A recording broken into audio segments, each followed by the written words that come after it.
our comrade Ivan Ivanovich Privalov. In 1961, you were selected for the Zhukovgrad Interonaut Exploration Programme SSSR. Despite failing your basic physical and being caught cheating on your entrance exams, on the morning of the 12th of April 1962, you boarded a rocket drill containing the experimental device Little Orpheus, with the purpose of descending through the Earth's crust to discover the relative hollowness of the interior and its suitability for colonization. No, you've lost me, General. Did I do what? You and Little Orpheus were dropped into an extinct volcano to drill to the center of the Earth and find out if we could establish a city there. Note, if you will, that this date is over 3 years ago.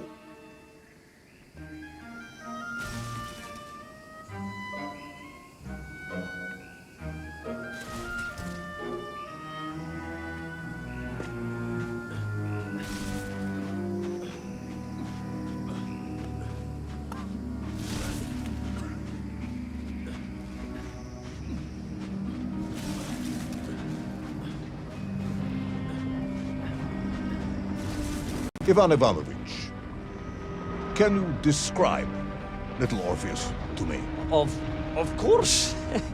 It was large and round and had something of a disagreeable smell. I was referring to its technical specification.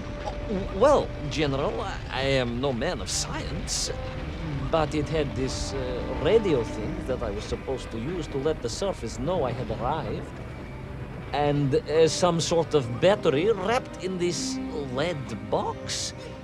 But I was told to not touch anything under any circumstances, and I did notice the engineers who worked on it were quite a shifty bunch.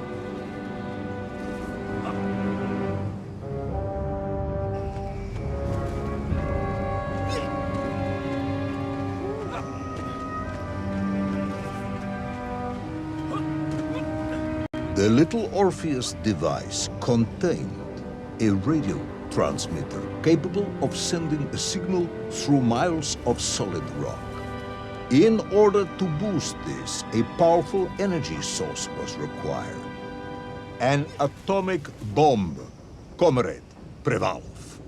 An atomic bomb that you have lost somewhere below The drill device, codenamed Mother Kalal. the Earth's crust. Ah, yes, that bomb.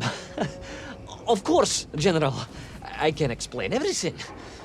But it is a long and somewhat complicated story. And let me assure you, this is not a case of milking chickens. But you won't understand where your bomb and Little Orpheus has ended up unless I start at the very beginning and you let me tell you where I've been for the last 3 years.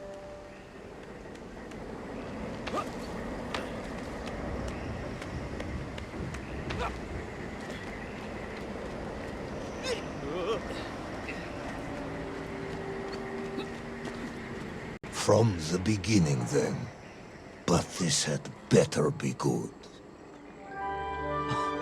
Good, General. It's more than good. It's extraordinary. And it began like this.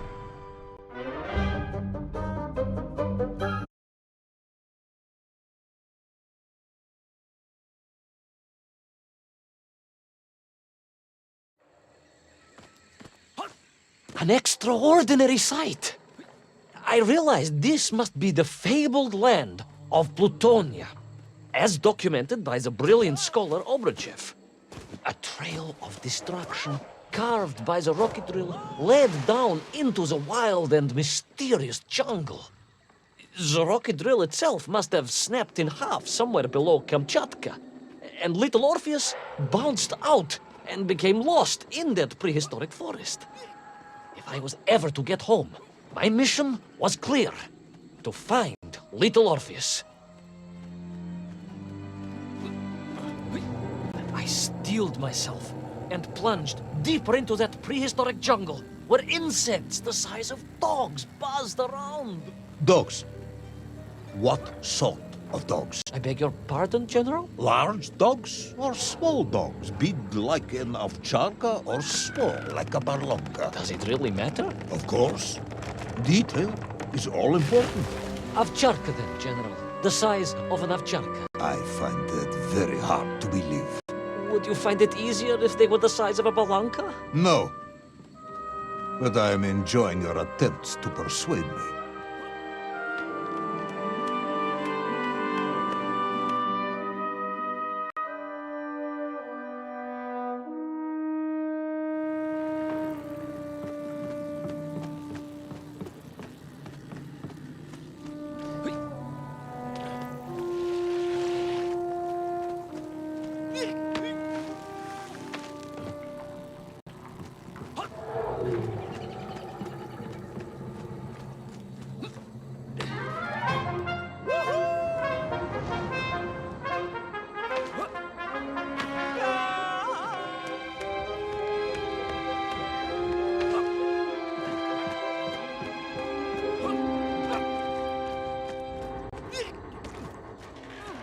Another part of the rocket drill. But still no sign of little Orpheus.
I could see huge beasts, larger and more ancient than any known to our modern times. Could it be that Obruchev was right? And deep below the Earth's surface, prehistoric monsters still roam freely? Yes, but little Orpheus.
Terrible lizard intent on making a snack of me was none other than the most awful of the monsters, the Tyrannosaurus Rex. Oh, now you are an expert on dinosaurs. Oh, hardly an expert, General.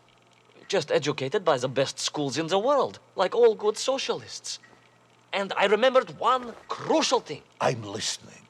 Well, its greed is without bottom. Its hunger is ferocious, but its brain is absolutely tiny. So it can roar and roar as much as it likes, but it will never be a match for the sharpened mind of the good Soviet worker. All I needed was a plan to outwit the monster.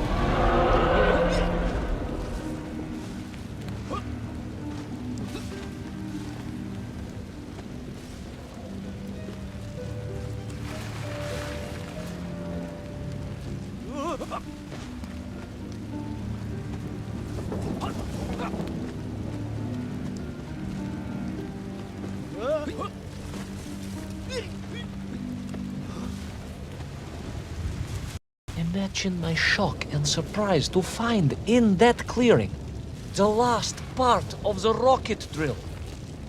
More shocking was the fact it had been ransacked. Someone had made off with the tools, the weapons, the rations, and the spare parts for the ⴑ I began to suspect foul play. Perhaps little Orpheus was not lost at all, but stolen. All I could do was follow the trail further into Plutonia.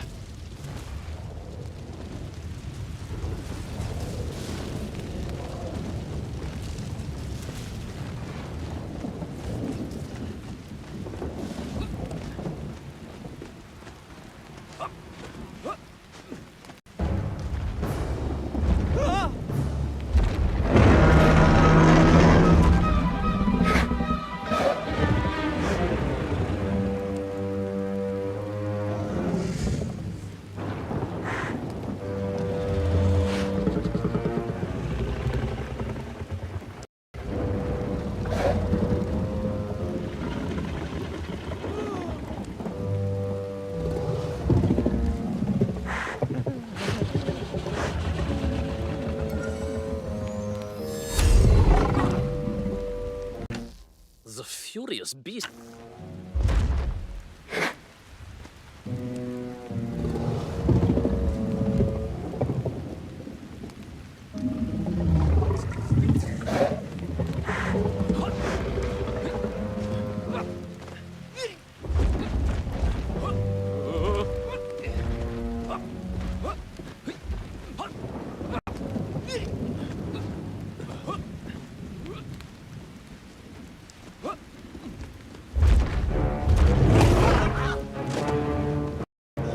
So we all agree this was the fabled land of Plutonia, do we?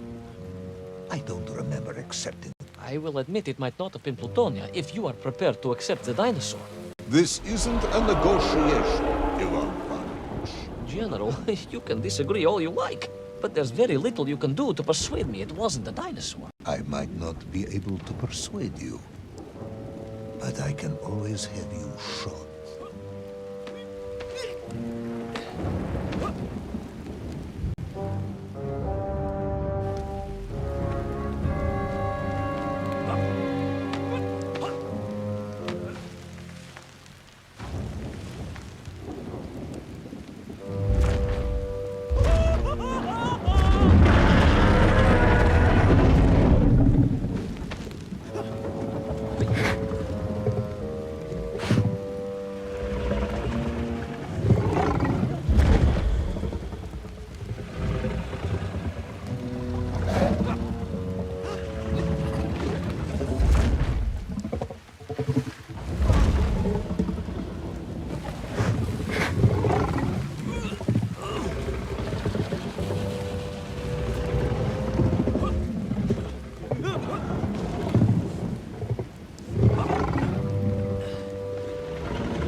I must say, I liked the mustache.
You hid in an egg. Yes, General.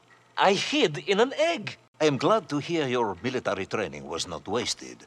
If only I had a single legion of men as brave and ingenious as you, with only 100 men equipped with eggs to hide in, we could roll across Europe in a day. General, are you mocking me? You are as sharp as you are brave, Tavarish.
Couldn't believe it.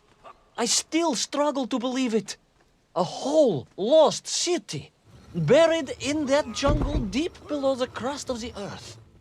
Who would have thought it was possible? Who indeed? It is, of course, a shame you didn't think to record the moment for posterity and help us all to get over our disbelief. But I did, General, I did. My training was excellent, and I immediately took out my ⴅᴏᴟ and began to document all I could.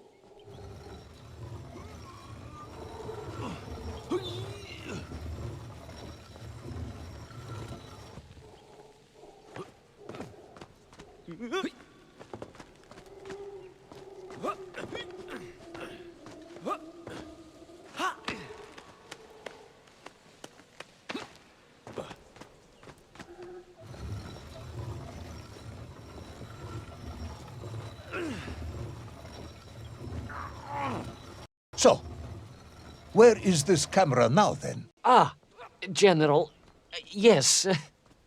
What, of course, I meant to say was my training was excellent, and I immediately reached for my camera, only to realize it must have been torn from my utility belt in the crash and lost forever in that forgotten jungle.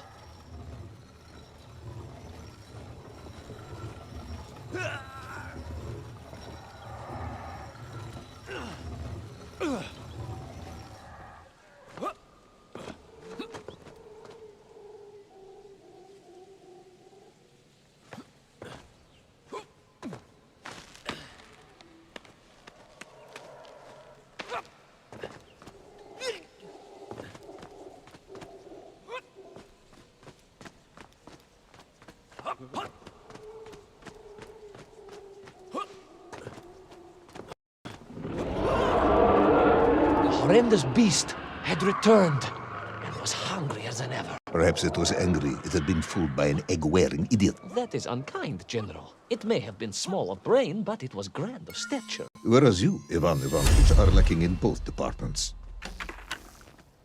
Presuming there were no more eggs to hide in, did you have a new plan? I did, General. Please, do tell me, what was this brilliant plan? I ran like hell, General.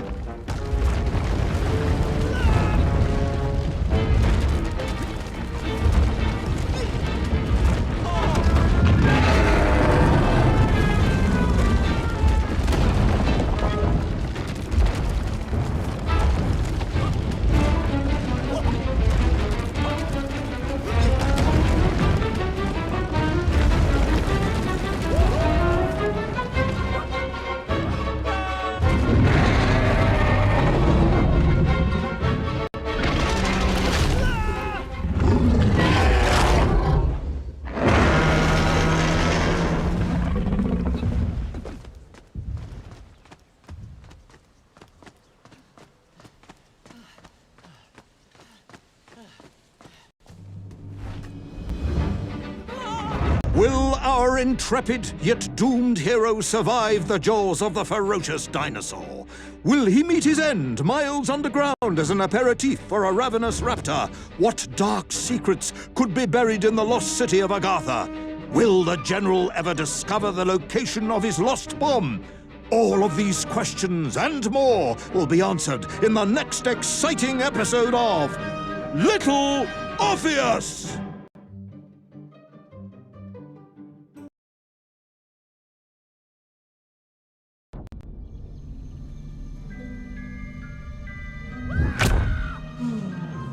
What luck! What a miracle! One moment I was rushing into the fetid tonsils of that horrible monster. The next, I was plummeting downwards to the jungle floor beyond its reach. I prayed I would land on something soft. Perhaps your head. But nothing could have prepared me for what was about to unfold. An epic saga of pride, power, and revolution. A struggle for freedom the likes of which our world has never seen. And it happened like this.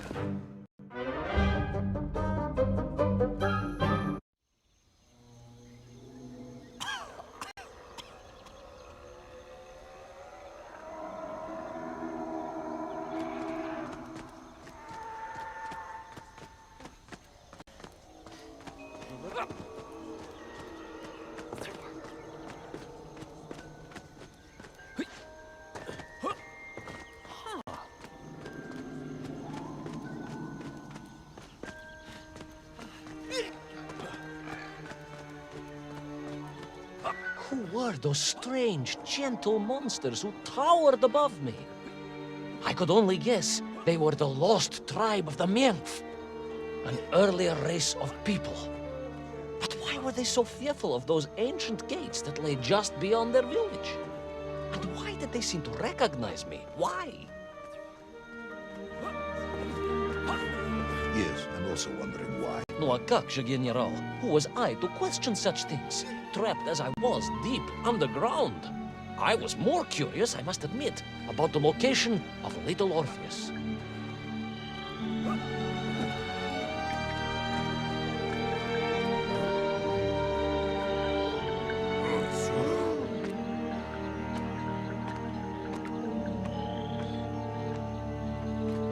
You talk of a great city, a mighty power. Yet your 𝴄ᴏ squatted like savages in huts at its boundary. They did. And the answer to that mystery lay beyond my grasp at that point. Because it was a wonder, it truly was.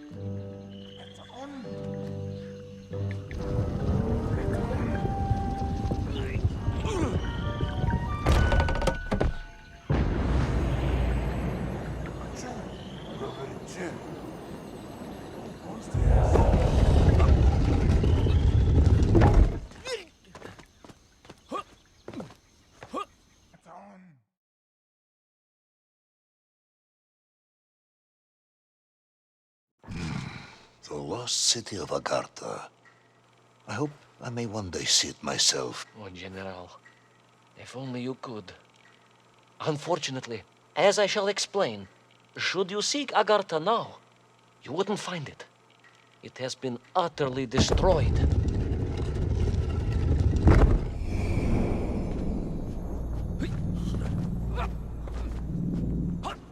Utterly destroyed? Utterly, General, a tragic loss. A convenient loss. I imagine archaeologists weeping as I tell you. But most importantly, before we continue, you must understand one crucial fact about its destruction. Which is? It wasn't my fault.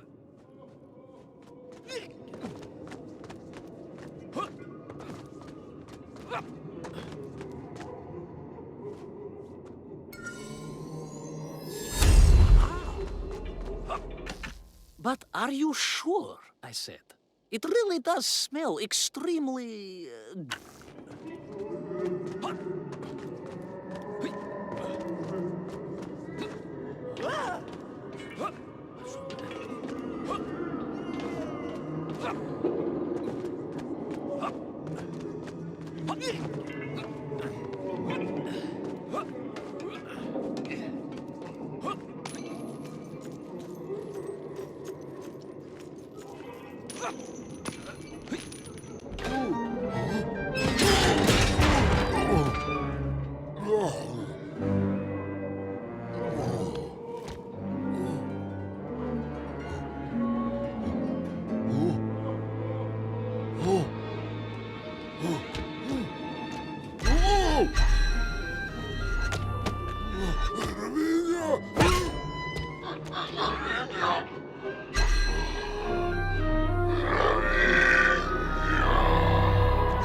Those poor, unfortunate Měnkv, trapped and kidnapped and dragged away, only to return as vicious foot soldiers to some unknown tyrant. And yet, there was something familiar about the stokovia they were forced to wear on their heads, which I was sure were being used to control and enslave them. And what was that? General, it curiously resembled the radio sets I used to tinker with as a child. Radio sets? It was very curious. It was very curious. It was extremely curious.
An ancient technological metropolis, powered by a glowing resin, carved from the very earth? A glowing resin carved from the very earth.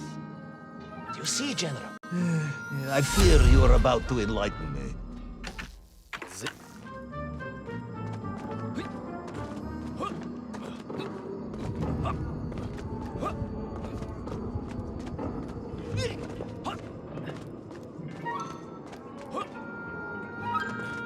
little Orpheus must have been drained by the impact, but whoever had stolen it and brought it here was no doubt planning to use the Agarthan resin to charge up the atomic bomb, restoring the device to its full potential. What sort of man would come up with such a monstrously reckless scheme? Perhaps the type of man who has such limited understanding of atomic energy that he thinks an ancient metropolis can be powered by shiny marbles.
I am curious, Ivan Ivanovich.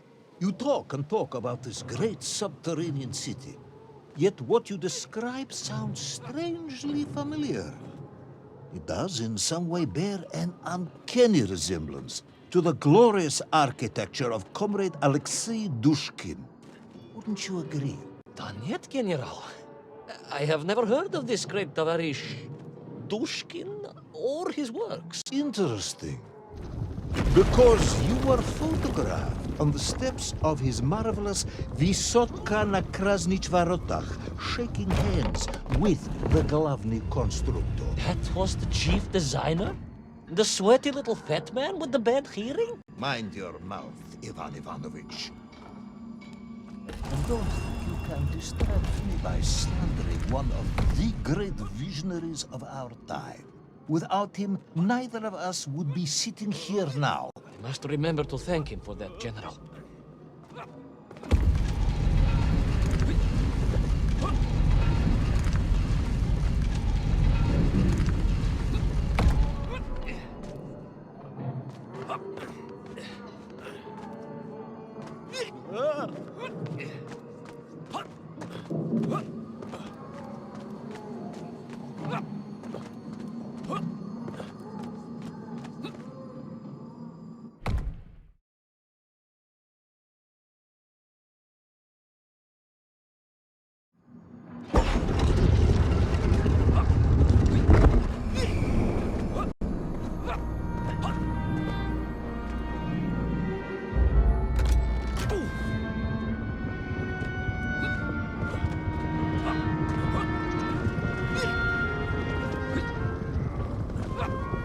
Those enslaved Mink were trying to stop me. I was sure of that now. I find myself sympathizing with them, I must admit. No, General, then I have failed to win you over. Uh-huh. A point of agreement at last.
Ask again, General.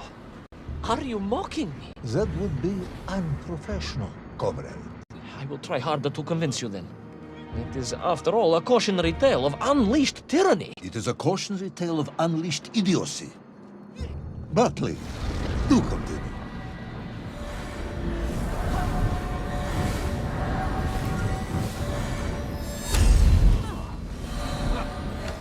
A civilization may be best judged.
from the cable car onto a plateau at the center of the city, where a palace, a vast acropolis, stood.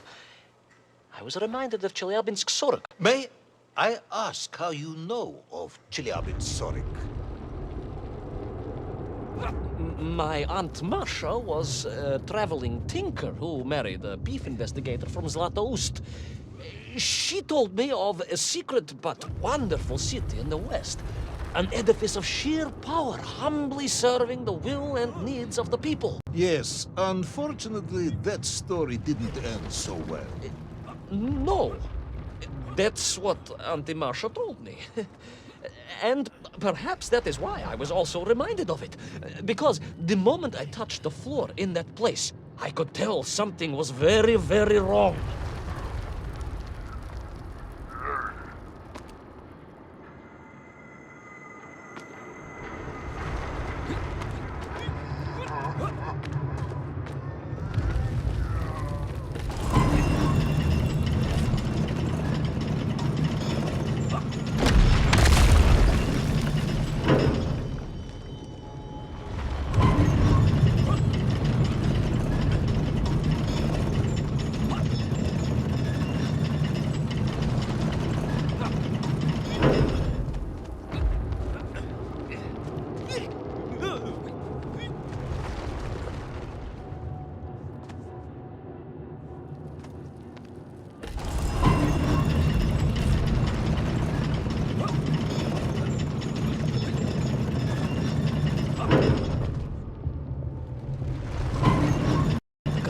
Began to shake alarmingly, and the whole city felt as if it was shuddering.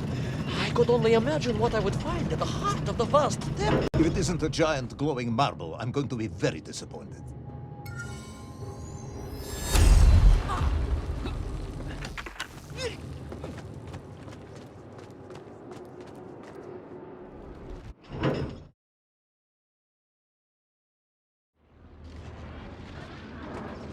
A huge resin sphere that overshadowed all of the others.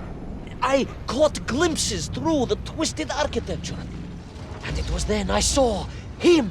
Him, the thief, the enslaver, the tyrant, sucking the power A keen observer. from this wondrous city as he drained the very lifeblood of the ancient civilization and drew it into the atomic embrace of little Orpheus. With a song in my heart, I raced onwards to stop him.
drained of its power, the magical heart of the city cracked, and it sent shockwaves through the world around me.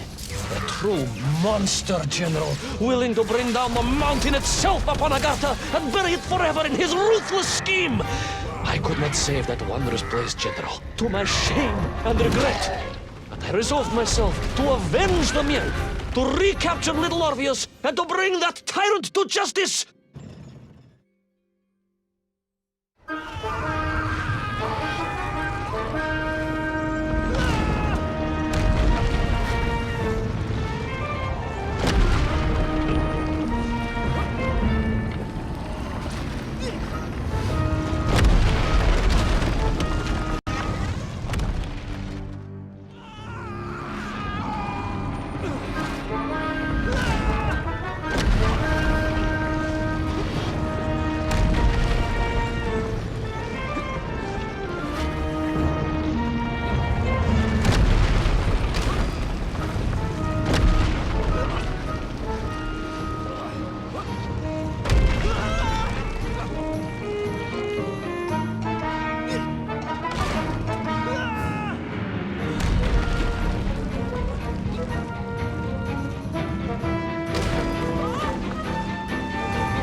Plucky yet careless hero fall forever through those unknown skies? Will he discover the identity of the brutal thief commanding the army of the Menk? What chance does he have of ever returning to his beloved homeland? How long can the general's patience last? All of these questions and more will definitely be answered in the next exciting episode of Little Orpheus!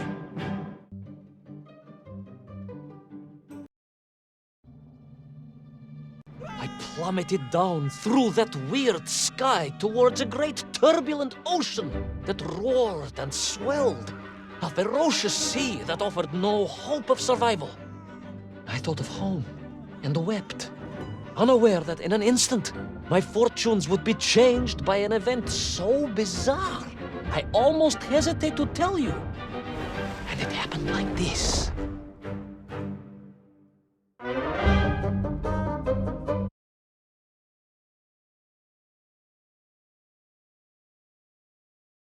A giant whale? It was huge, General. You were swallowed by a giant whale. Yes, General. You look remarkably well for a man who was swallowed by a whale. I am blessed with a strong constitution, General.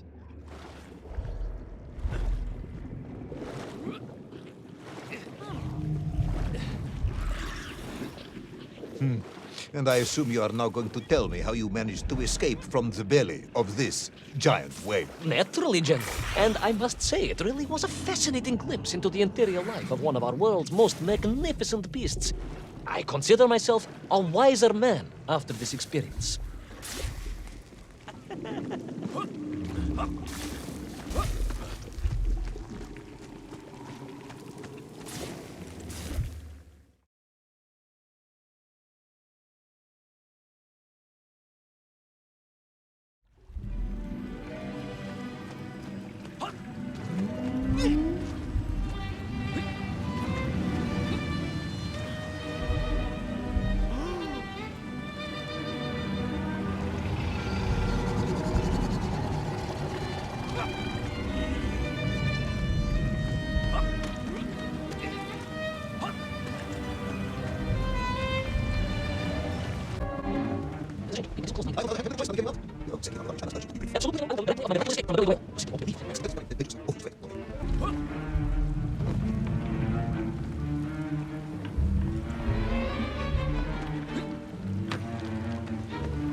And so I found myself deep within the whale's organs. A strangely beautiful place. A sort of fleshy wonderland. A glade of polyps and globules. A landscape as awe-inspiring in its way as the forests and mountains of Altai. Oh, my home, General, I yearned and longed for, and only hoped, as I hope now, that I might one day see again. I think we're all longing for home at this point. Oh, with warm slippers, a mug of steaming spitzin, and a roaring fire. Not far from home, trapped inside a monstrous fish with only the strange and evil-looking worms that infested its gut for company. With only one's dedication to one's country and mission to keep one from falling into despair. But no, General, I could not. I had to escape, to find little Orpheus and my way back to the surface and home.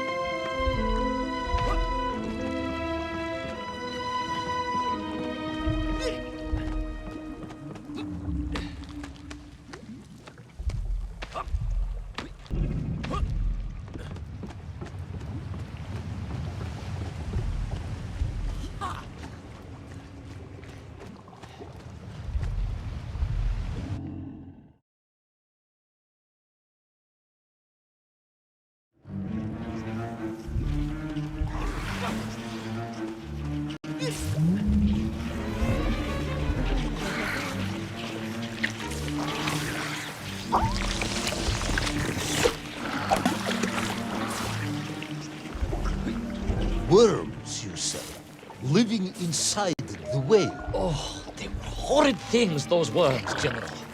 And most unwelcome, I would say. Parasites. Just how rampant their infestation was, nor of the tremendous sizes they could grow to. At that point, my thoughts were only of escape. And I had a plan. Yes, I'm sure you did.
These worms, they made your ⴅᴏᴟᴛ whale sick.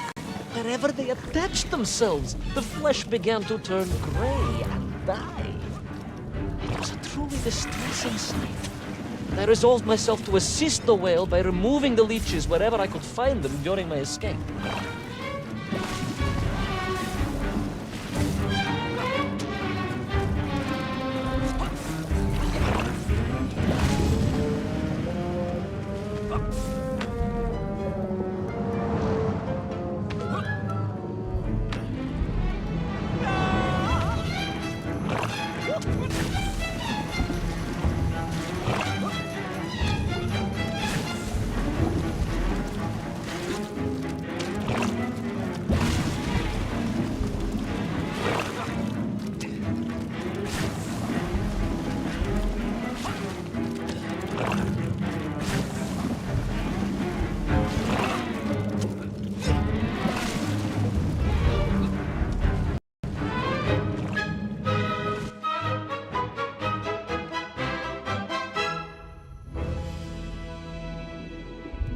In my mind, it was a simple plan, General.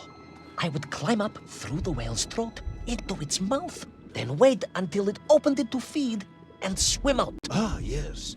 Brilliant, Ivan Ivanovich. Only one or two minor flaws with it. For example, did it not occur to you that the whale will likely be deep underwater when it ate? Bravo, General. But I am a strong swimmer. As a child, my parents would take us to holiday near Irkutsk, where we took constitutionals in the waters of Lake Baikal. In fact, my mother often called me her маленький морской котик.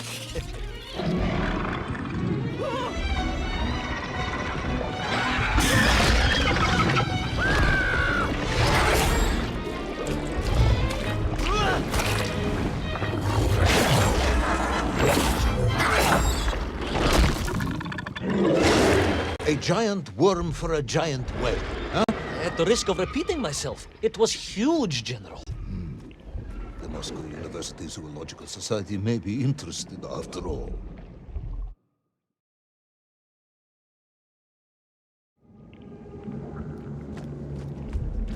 Let us take a moment, Ivan Ivanovich. Your ridiculous plan to escape through the mouth of the whale failing, you would now have me believe you had embarked on some misguided crusade to free it of the worm infestation. To what end, exactly? When one suffers, we all suffer, General.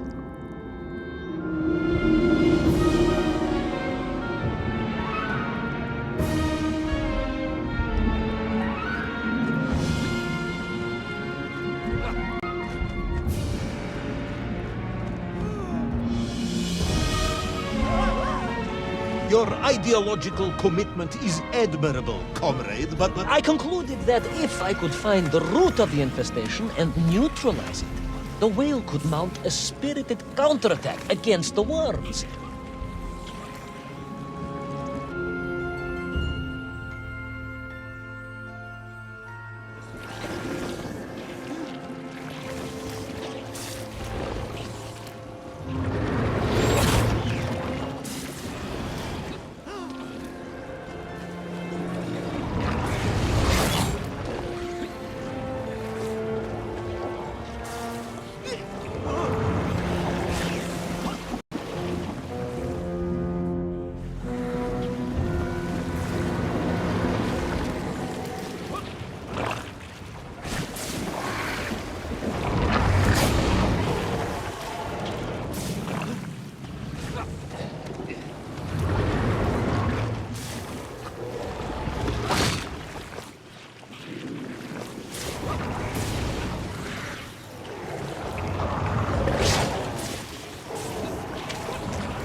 And then, victorious, the whale would surface to expel the remaining poisonous muck and slime from its body.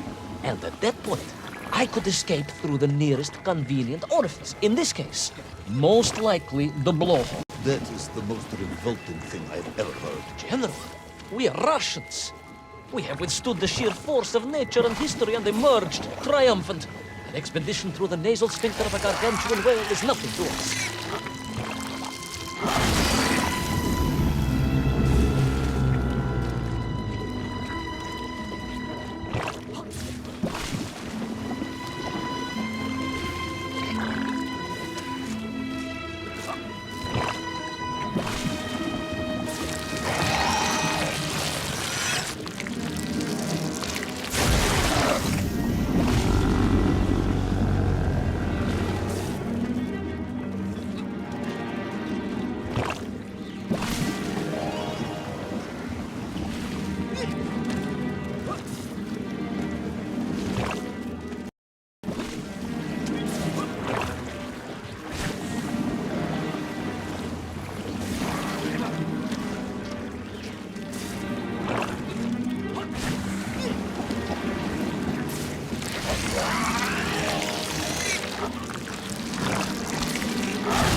I suppose you would have me believe that the whale was grateful to you.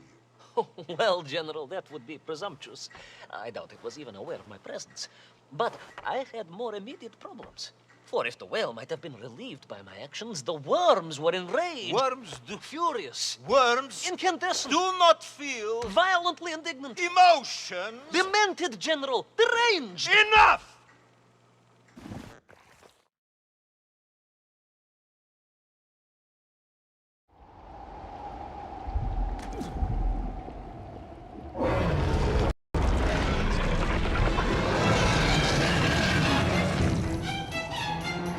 Where is little Orpheus?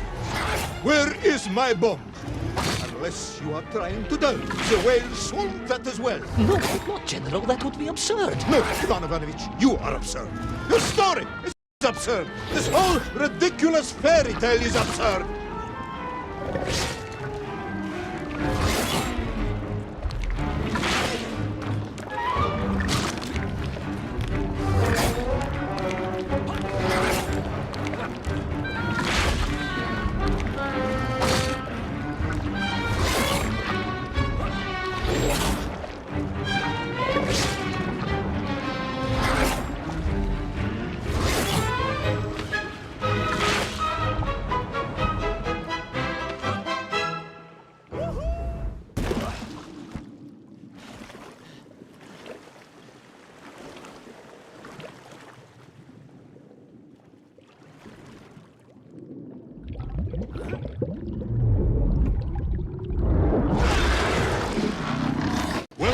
Brave yet foolhardy hero escape the furious worm?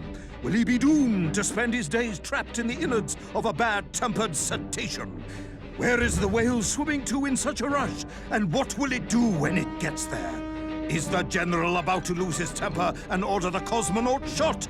All of these questions and more must surely be answered in the next exciting episode of Little Orpheus!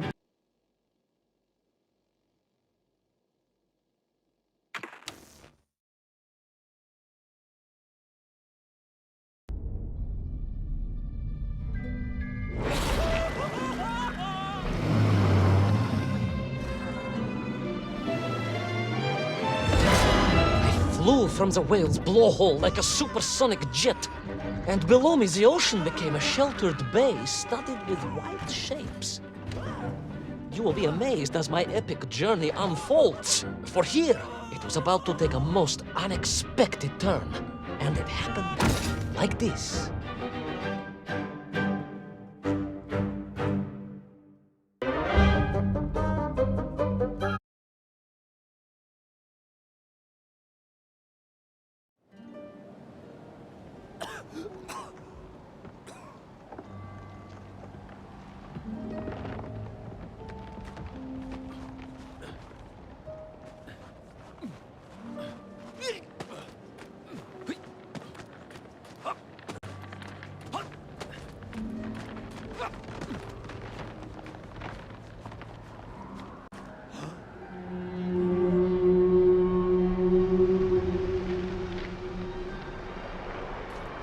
It was a beautiful but deadly wasteland. Freezing cold, brutally chilling, enough to kill a man in hours. Yet here you are. Indeed, General. An impoverished childhood playing in the streets of Omsk during those bitter winters had made me hardy. I thought you said you grew up in Altai. Ah, General, the life of a poor toy maker's family. We had to move from place to place just to find work.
ᴤᴏᴅ land, eh?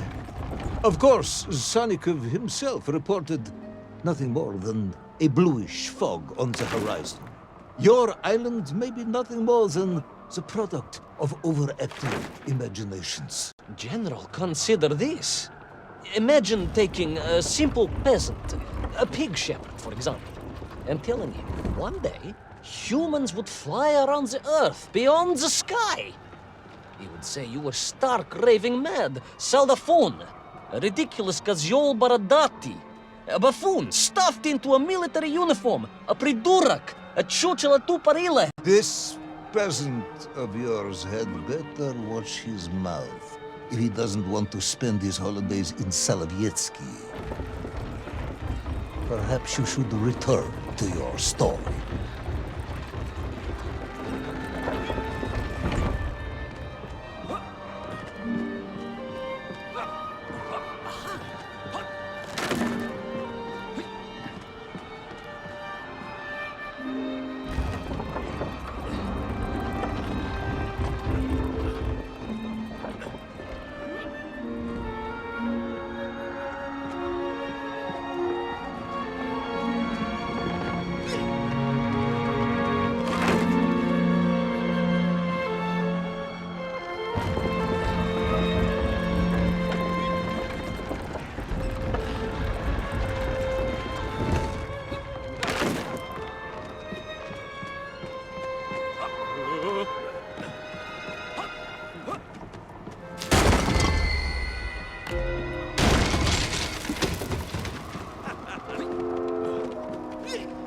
There in the cliff, I could not believe it.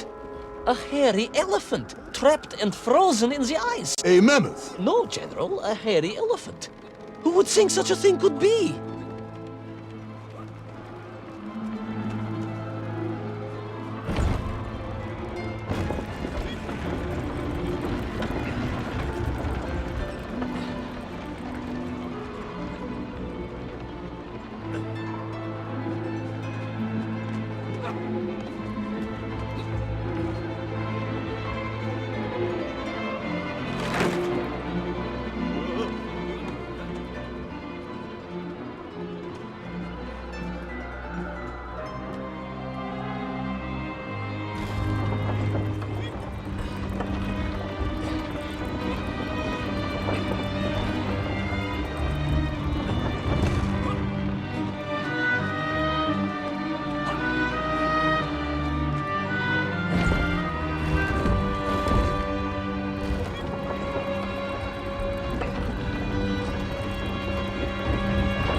I trudged onwards through the blizzard, one foot grimly in front of the other, blinded by the snow, my nose becoming quite blue. My thoughts of home crushed under the weight of the plummeting temperature. I am bored, Ivan Ivanovich, and sick to my teeth of listening to this rubbish. Let us speak plainly now. You will tell me where my bomb is, or I will have you shot.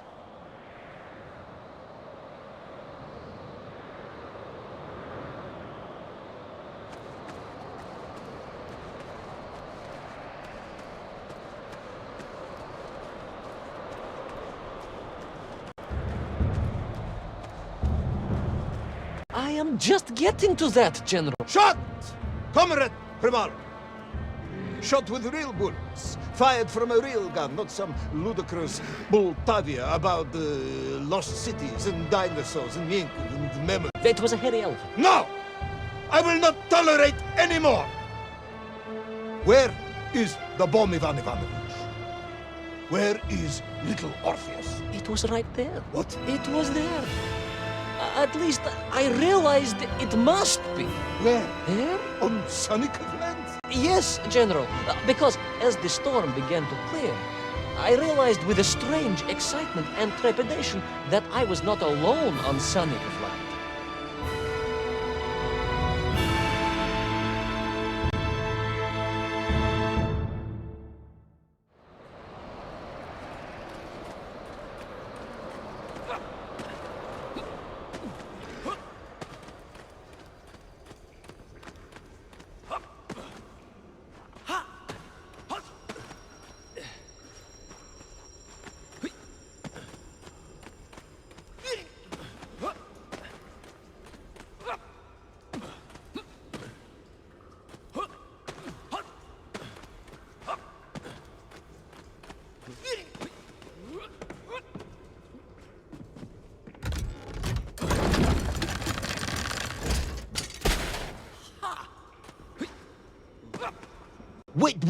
Wait.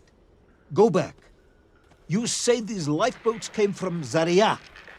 A Russian ship? Zarya returned home, but not with all of her crew.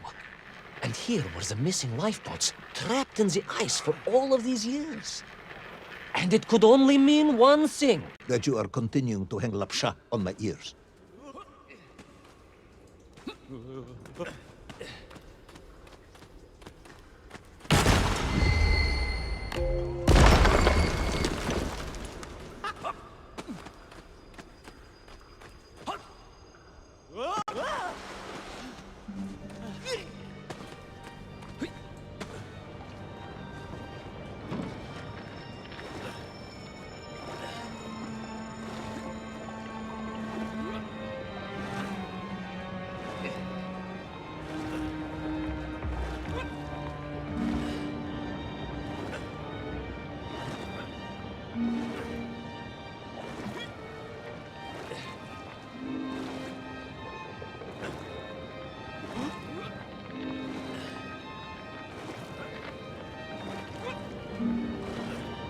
Baron Edward von Toll.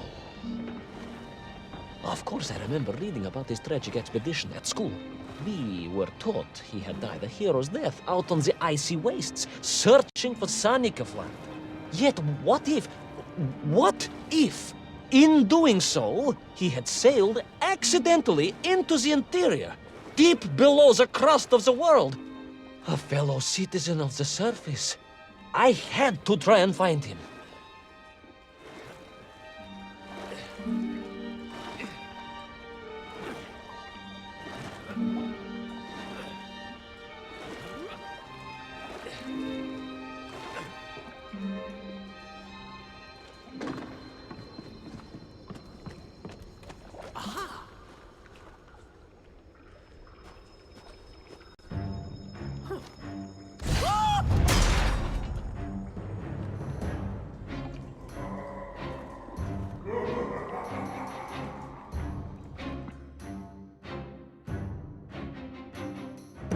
A dead explorer stole my boat. Not dead, General, but quite insane. Perhaps it was the loss of the arm or the leg, or the long years in isolation. But Toll was clearly mad. You should have got along perfectly then. Oh, how I wish we had. But no, General. Whatever Toll's intention with little Orpheus was, I had no time to consider it. I was in mortal peril once more.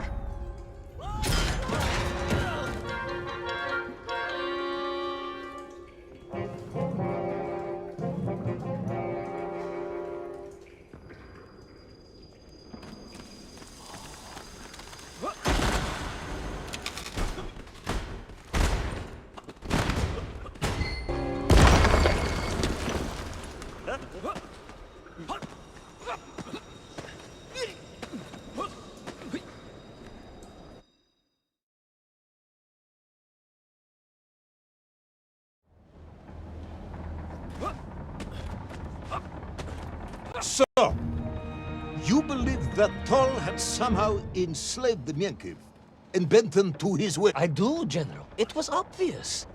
Why else would they serve him? And how else could they be so different from their freed comrades?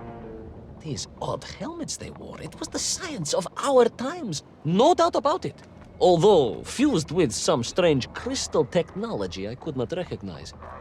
To be honest with you, it didn't seem appropriate to stop and ask them.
This Tou. You say he was an explorer? Yes, General, he was. He vanished some 60 years ago. I remember the story well. And you say he stole little orphan? To get home, General, to get home. I think he must have thought he could use the atomic bomb to blast his way back to the surface.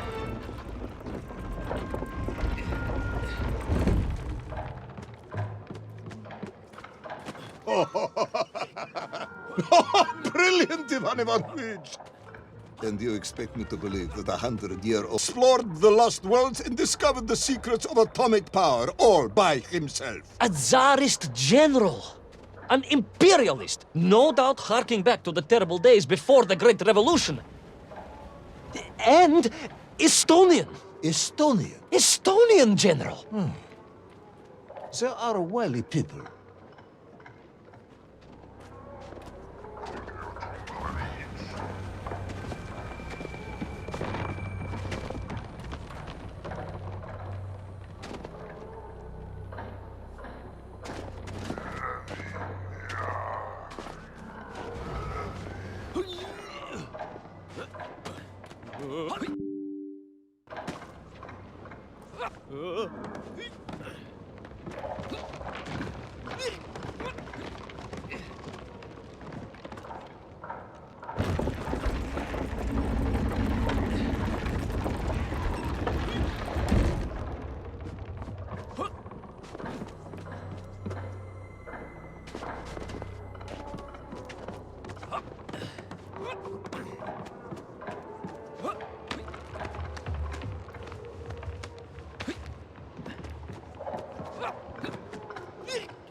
The slave mines stretched away into the distance. And I sometimes wondered if I would ever find my way out. But I never gave up, General. Of course you didn't. You are a hero, Ivan Ivanovich. No, General. No. I am no hero.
Whereas I am simply the humble son of a watch toy maker, and driven by patriotic fever with no regard for my own safety, I rushed blindly on.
Will our courageous yet unfortunate hero drown in the depths of an inhospitable frozen sea? Will he thaw out in time to prevent Tol from detonating the bomb? Will the general holiday in Omsk next year? Or Tomsk? Or perhaps both?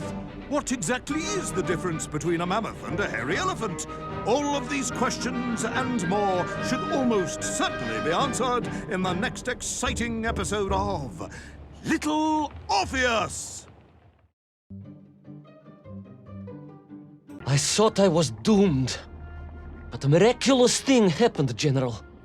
I could breathe. It must have been the helmet that was jammed onto my head. It was a strange and remarkable thing.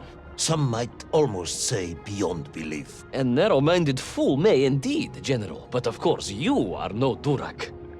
But even as I sank towards the floor of that lost ocean, my journey was about to take me to darker, stranger territory than ever before. And it happened like this.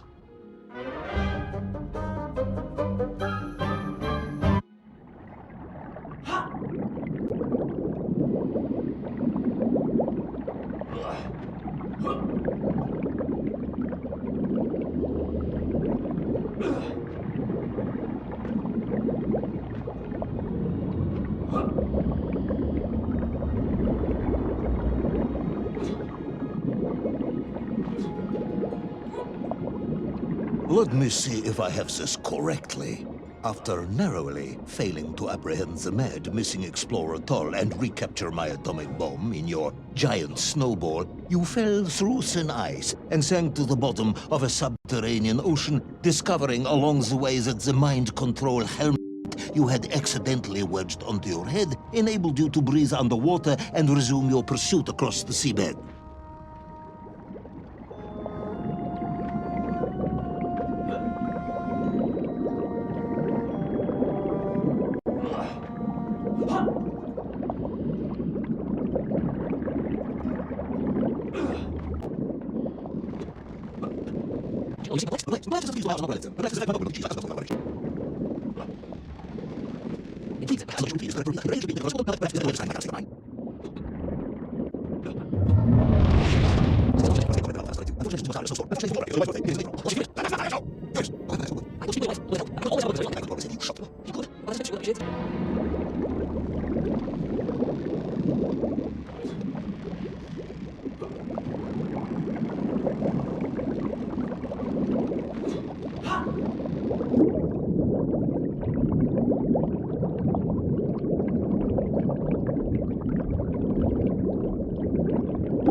A kraken.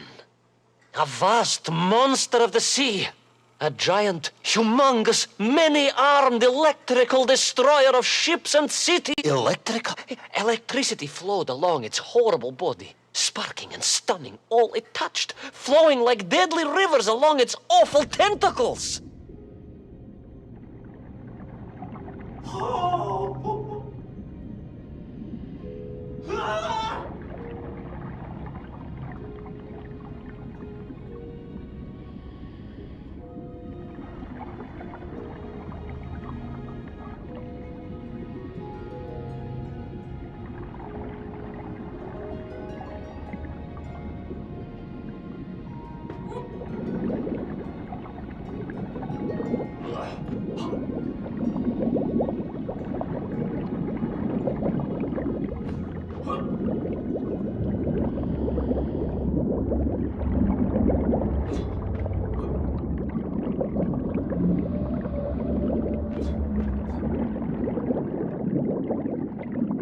A sobering discovery. Are you suggesting that the vessel simply wandered off course and sank here? That seems unlikely even by your standards. No, General, I only wish that were true.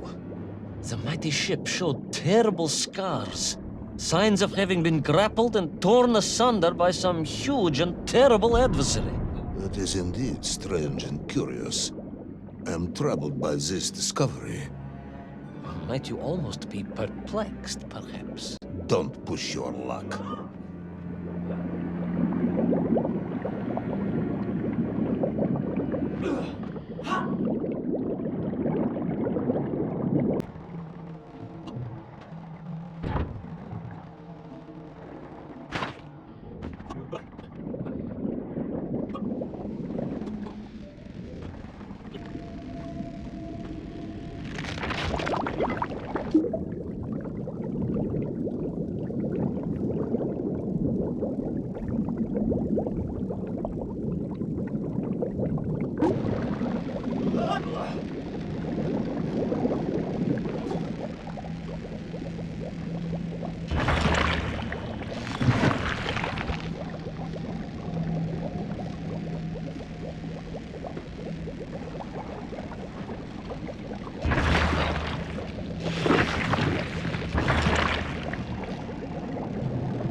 I was stationed at ⴤ some years ago. I am only too aware of how easy it is for the imagination to create monsters when one is exposed to lonely and dark places. My men required constant monitoring. Much like my cousin Pavel. He was also stationed at Ostrov? No, he required constant monitoring. He was a devil for stealing eggs.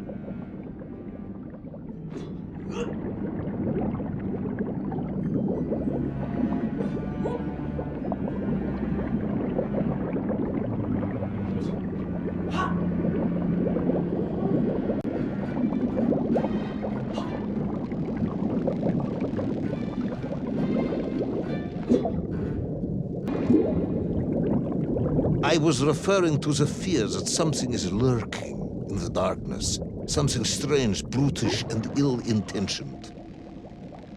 Again, that sounds much like my cousin Pavel.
Hunted. There was no doubt about it, and escape was all I could think about. Naturally. That and duty.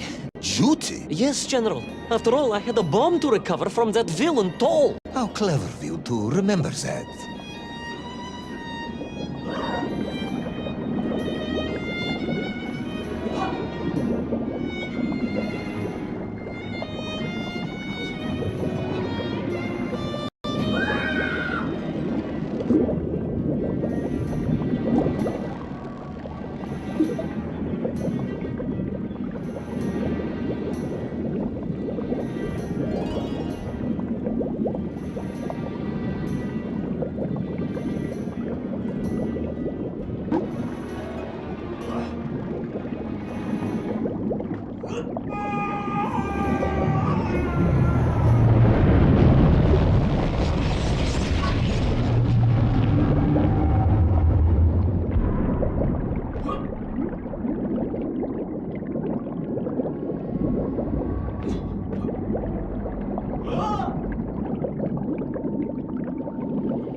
Escape from the dreadful grasping creatures that consumed all of the witch. Lying in the one of the stolen gods.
I was like a mouse, General. A little mouse being toyed with by a terrible cat. Rather a wet mouse. I was like a little underwater mouse. Being stalked by a giant rubbery electrical cat with 8 tentacles. Exactly, General. Good, I'm glad we cleared that up. You may continue.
Submarines. You didn't mention submarines before. Didn't I? Why? No, Naverné, General. Of course, submarines. Millions of them. Several, at least.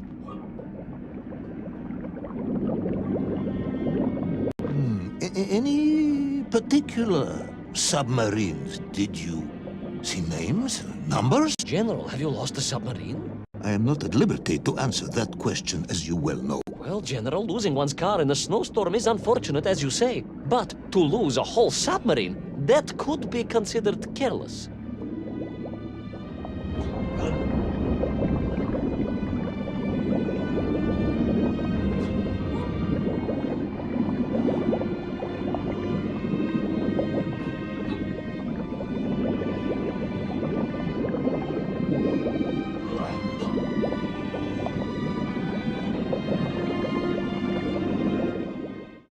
And you are certain it was ⴤ Well, that was painted on the hull, so I can only assume so.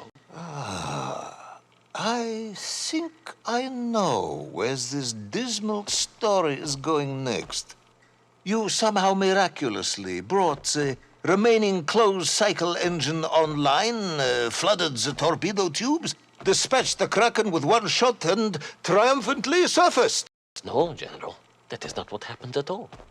I did indeed make my way to the torpedo tubes, but for a very different purpose.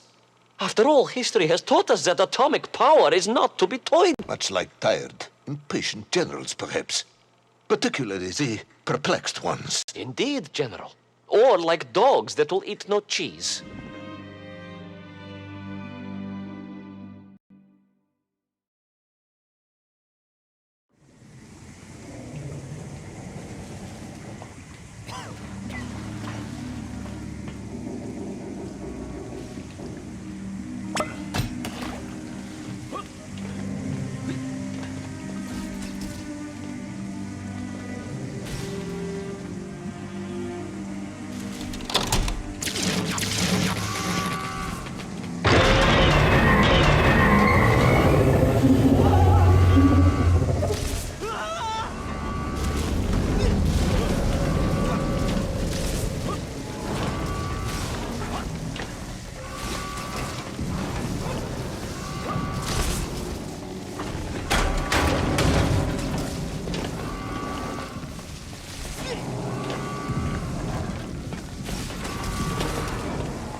Will our determined yet disorientated hero end his days as socialist sushi?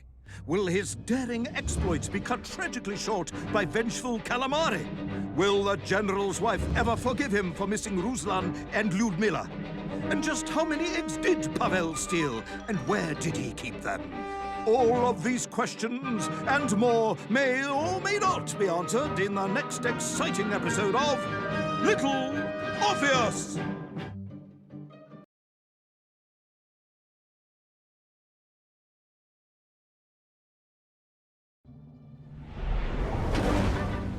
I was alive, General. Somehow, miraculously, I was alive. Some twist of fate, some hand of destiny, but I was alive.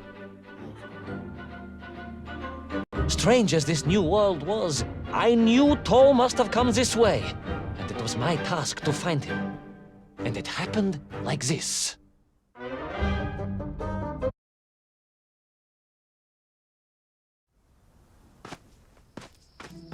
The sun beat down on me relentlessly. The heat was unbearable. I was exhausted. Yet I could not stop. I had to go on. For 7 weeks I trudged across the desert. On the second day... Please, comrade, if we may. I think we can skip the details, unless you consider them to be particularly relevant to the location of Little Orpheus. Of course, General. We will simply omit the tale of the singing chasm, the oasis of mirrors, the sightings of Tol's Mieng aloft on their pterodactyls carrying parts of my crashed rocket drill over the horizon to Lemuria. Wait, the what? Singing chasm? Not that, but the rocket drill. Oh yes, General, the rocket drill. But what did Tol want with it? And why Lemuria? Lemuria? Lemuria, General. I am not familiar with this Lemuria, comrade. Well, that is because it does not exist, General. Or at least, so I thought.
Strange crystals seemed to exert an extraordinary hold over the stone blocks and arches. When they hummed, the whole city remade itself. Where they were missing, clearly looted by some villainous thief, the city was fallen to ruin. It was like a vast musical instrument, vandalized, and yet still attempting to toot.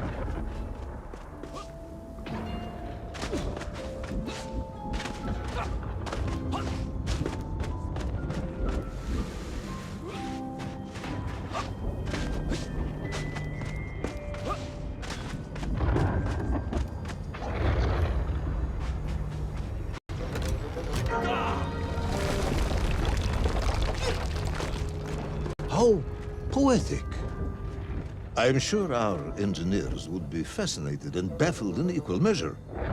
If the whole department hadn't been arrested for sedition last week, I would happily convey it to their skeptical ears. Sedition, General? Really? It is unfortunate news indeed. I am joking, comrade.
Oh yes, the ⴅᴏ were here all right. Which meant whatever dastardly scheme Toll had, it was to be enacted on these burning sands. And you will explain this in due course, I imagine. What you need to know first is this. I have told you already how parts of the devices the enslaved ⴅᴏ were forced to wear came from the surface. Radio parts and so on, yes, from what you have told me. Assuming there were plenty of lost ships in the ocean as you claim, for Toll to have dredged up what he needed to assemble them. Aha, good. You are one step ahead of me, General. I said assuming. Of course, assuming.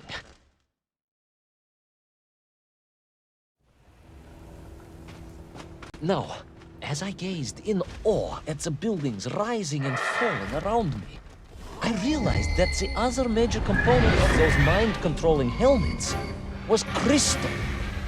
Toll had raided Lemuria for them. He knew the city. He knew the crystals could amplify vibrations and waves, and was using them to boost the signal of the radio parts to exert his control over the ⴅⴏ which meant...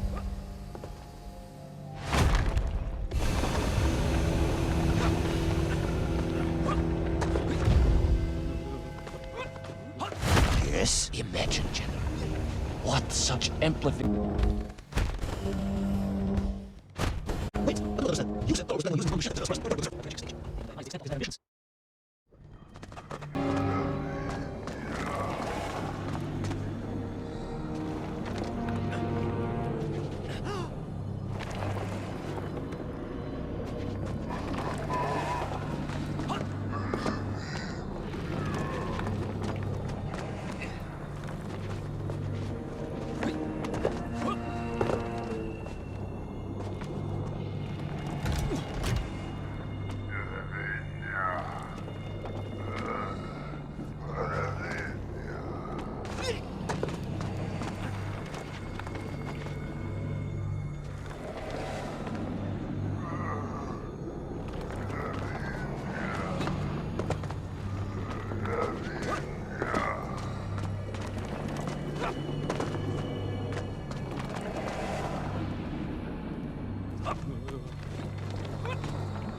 The vast pictograms told of a history of wonders. They seem to suggest the Lemurians were travelers from another world, where a mysterious clock seemed to stand. That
As I bravely explored that ancient city, a question was gnawing at my mind. What did it mean that the Lemurians had foreseen the coming of Tol? And who was the man from above that was celebrated as the savior of the Μēnf්? It was almost as if they could read the future in their crystals.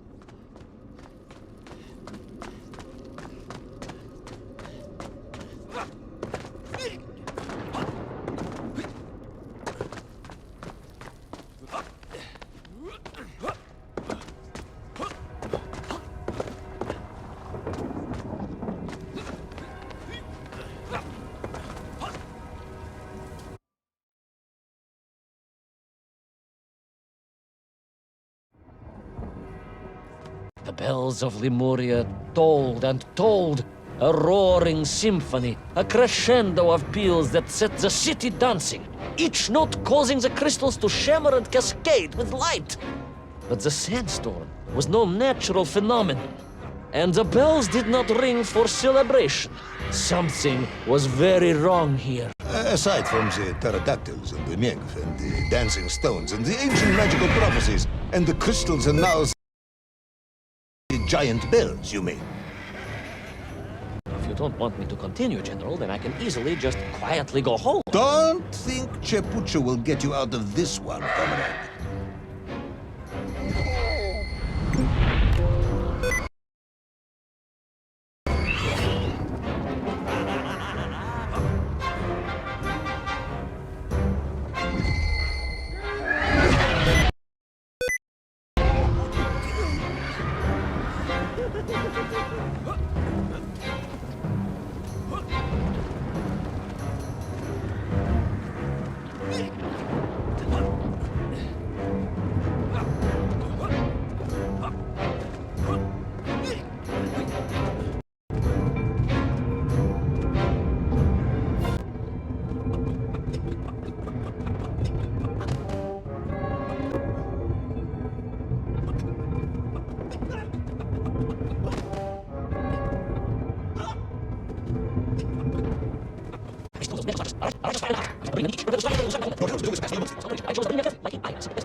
What was once a rocket drill ship, built to burrow into the earth, was now a mighty vessel,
was on the rocket. Little Orpheus was on the rocket. And wherever they were headed, I must head there too, to thwart his plans, recover my drill, and save the world!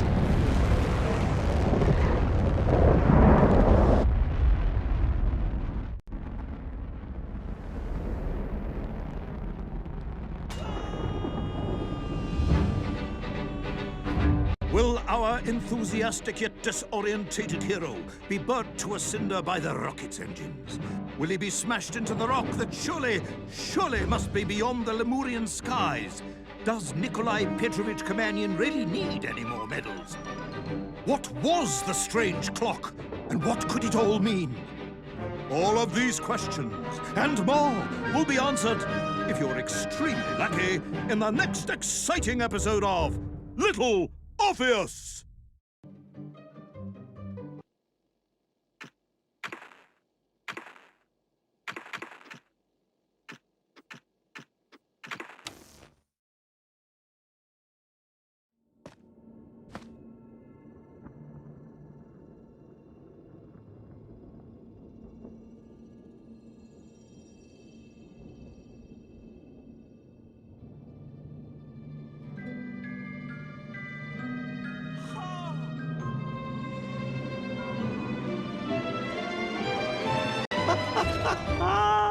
Laika!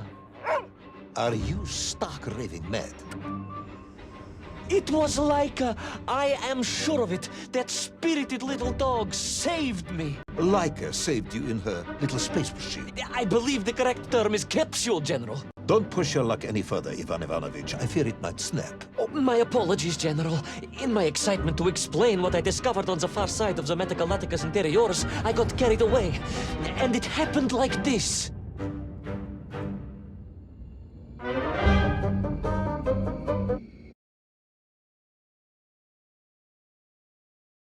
A rocky moon. It's the center of the Earth. The source of all creation, General.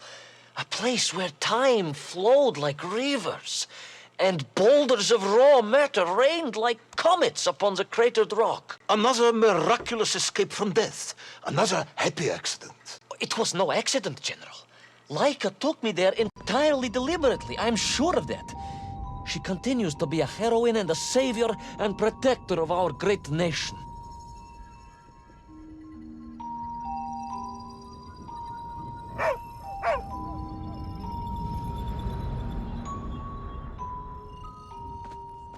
Laika died in orbit. No, General, she did not. She's very much alive and happy and currently living several miles below our feet. Laika is dead, Ivan. She most certainly is not, General. This is the real way. You did not go to the center of the Earth, and Laika died in orbit. In my world, General, Laika is still alive. A better world, some may argue. Very well. I will live in your world for a while longer, but time is running out. Ah, yes, time, General. I was just coming to that.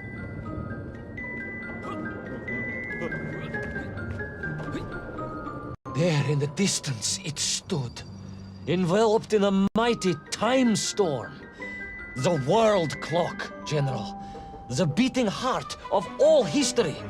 The axis mundi, the pillar of the world. Not enough to conquer Russia by drilling back to the surface with his magical mind-controlling atomic radio set then. No, General. You see, what if he could fuse little Orpheus directly with the world clock? Then his message would radiate with every tick and every tock. He would not simply be the Tsar. He would be the Tsar of all time, the eternal tyrant, the literal incarnation of everything our glorious revolution stood to overthrow.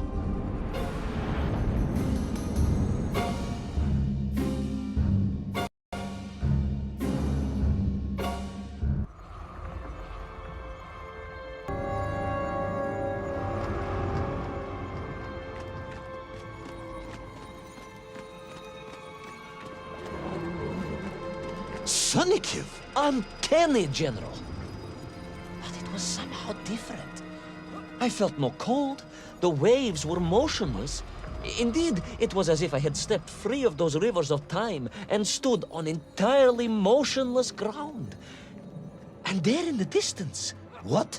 debris from Tsarya and tall slave mines had washed up here, almost as if I were meant to find it. And there, amongst it, the winking of steel led me to a blasting cap, and a plan began to form.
Agartha again. But why? You are stalling, comrade. The clock is ticking. Tick-tock, tick-tock. Of course. In a flash of inspiration, I understood. It was all wrong, you see, General. That we can agree on. We should never have gone to the center, because without little Orpheus, Toll could not have become the tyrant he had. The rocket drill was his means to reach the world clock, but it was little Orpheus that enabled him. And the time itself, the world clock itself, was determined to make matters right. With a little help from you, of course. Merely a simple pawn in a game played upon a cosmic scale, General. But a pawn who understood that he was being given a second chance to grab a chunk of the explosive resin that wondrous city was built upon.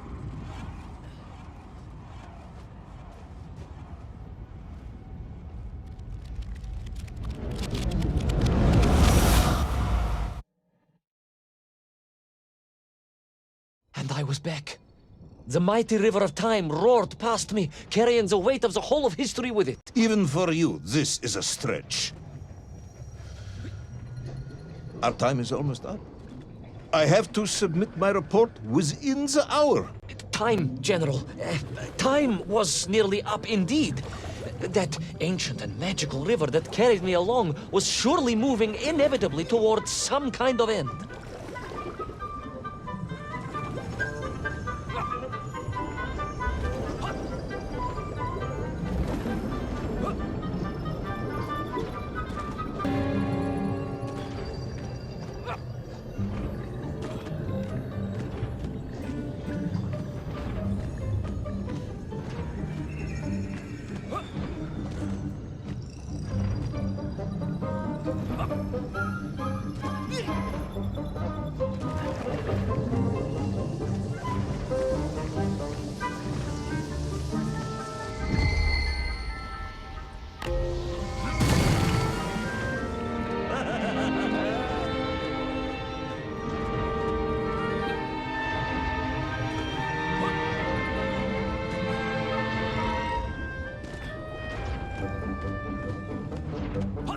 Enough. No more Privalov. No more stories. No more lost worlds and space dogs. I'm full of it. It is nearly midnight, and you have not given me the adequate explanation for the whereabouts of little Orpheus and the atomic bomb. But, General, I am about to tell you what happened when I finally caught up with the villain Top. I do not care, Tavarish. I simply do not care. You have worn me down, and it is time to call a halt to this. I bear you no malice, comrade. In many ways, I admire you, but time is running out. Yes, General, yes. Time. Because it was time itself that suddenly appeared to be on my side.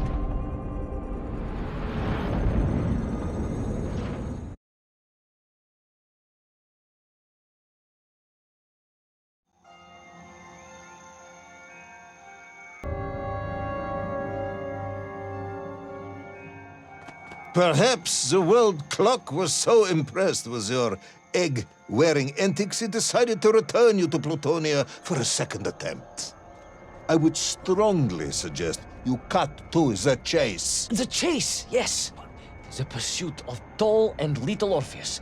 I stood there with the resin fragment in one hand and the blasting cap in the other, and then, just like that, a clock began to ring. The world clock? No, General, an alarm clock. My Slava alarm clock, in fact, given to me by Auntie Marsha. The one who married the beef investigator. The very same.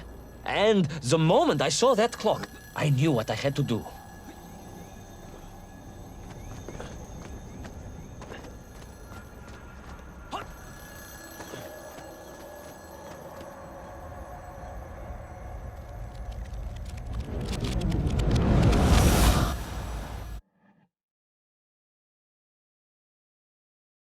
Yes, I'm waiting. A bomb, General. A bomb to destroy a bomb. So, you decided to build a bomb, eh? A bomb to destroy little Orpheus. It was a simple plan, really, General. Yes, you are very fond of your simple plans.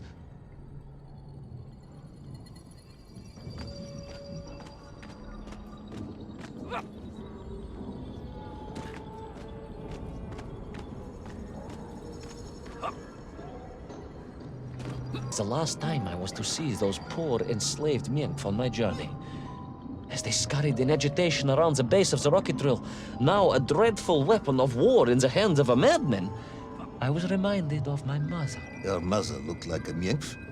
That is extremely disrespectful, comrade. No, I meant I was raised by my mother from an early age, of course. My childhood memories of my father were all too brief. You are rambling, Comrade Privalov. Time is running out. Dni rezinovi. Time will run out for us all, General, will it not? And it ran out for my father on the shores of Volga. Your father fought at Stalingrad? He did, General. So did I. Well, so you see, General. Perhaps we are just the same, you and I. Perhaps we are all just ___ in the end.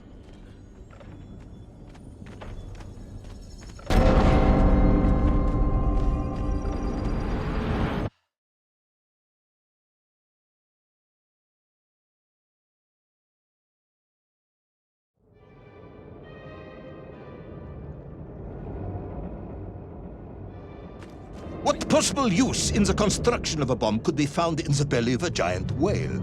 Were you perhaps planning on using a worm as a fuse? That would be ridiculous, General. I would hate to undermine your otherwise entirely plausible account. You forget, General. The belly of the beast was full of shipwrecks. And on one of them, I was bound to find what I was looking for. Fuse wire. Comrade, yes, you'd forgotten all about the fuse until I reminded you, hadn't you? General, your cynicism is unbecoming to a man of your rank and stature.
I was surrounded by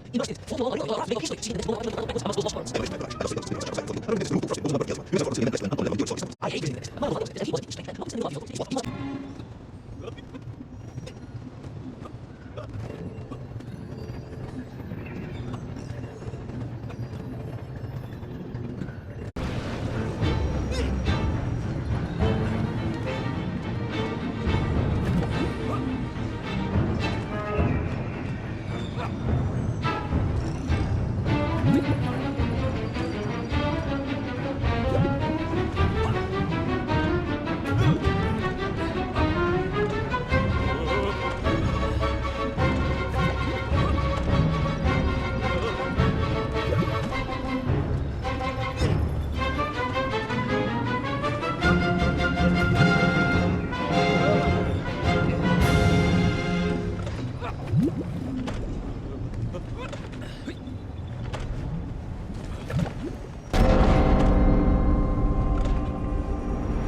And so to the ocean floor, and that strange submerged city, and those poor lost vessels. To find a shell case to hold all of my scavenged ingredients, the last piece I needed to construct my bomb. Ah, yes, I have been waiting for this. General? Time, Ivan Ivanovich. Whilst you have rambled on and on about it, I have simply bided mine. I am a patient man, as I have said. Yes, I don't feel I paid enough attention to the story about your toes. Do you have specially made shoes? Enough!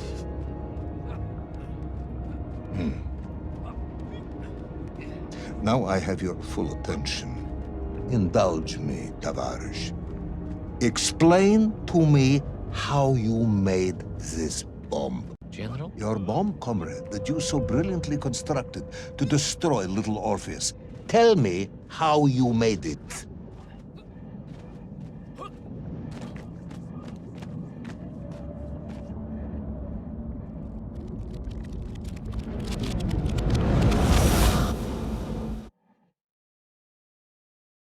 Well, In detail. The type of detail that should present no problem to a man who is actually capable of building a bomb, which I suspect would be an entirely different man to one who cheated on his entrance exams for the cosmonaut program.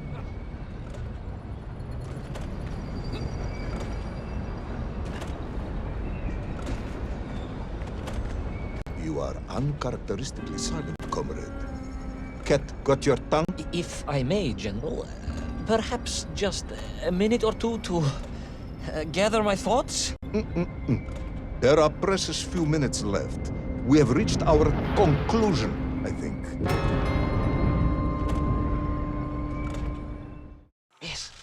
Yes, we have, General.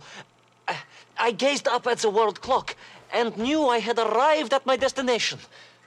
Whatever lay inside would see my journey end one way or another. But I had no idea of the marvels that awaited me. And The bomb, Ivan Ivanovich! Tell me how you built the bomb! it was a wonderful sight. The world... It is 2 minutes to midnight, Ivan. It is time to end this story.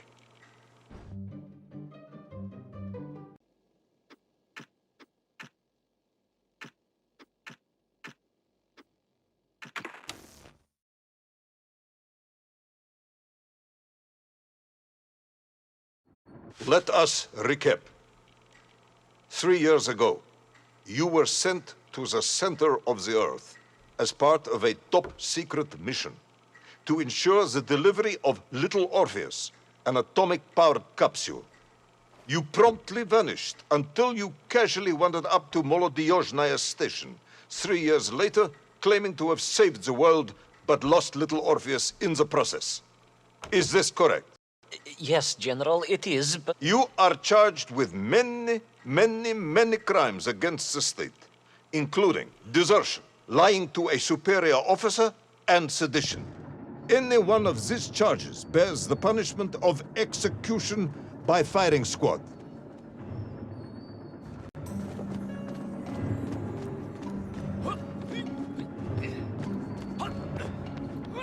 General, you must be reasonable. I did my best. It's all true, I swear. I swear upon the lives of my family. Oh, do you? Auntie Marcia and Uncle Vanya, the traveling tinker and the pig dentist, or perhaps Cousin Pavel, the criminal mastermind with the unhealthy taste for eggs. How stupid do you think I am, Comrade Pivalov?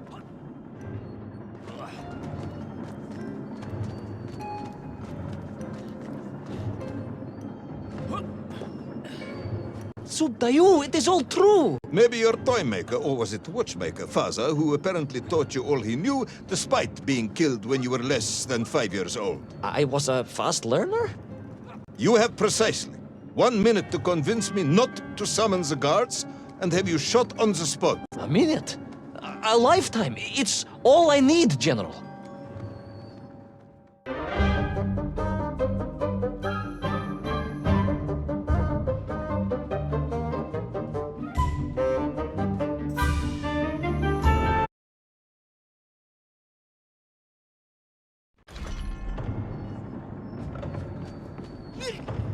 I was astounded. My father, I told you, I think I told you, he was a toy maker, and he often played with clockwork parts. Tavarish. But this made all those childhood wonders pale into insignificance. And it was fortunate indeed that my uncle, my uncle... Vanya, the pig dentist? No, my other uncle, Sasha, had taken me mountaineering in the Urals during my childhood, for it was only by scaling these giant mechanical parts that I would reach Little Orpheus. Yes, I had been thinking that it seems awfully convenient that you were such an accomplished climber. I don't, however, recall any mention of this Uncle Sasha in your file. He was a very private man. A very unlikely man. That was Uncle Sasha's blessing and his curse.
Those great wheels and cogs clashed and boomed.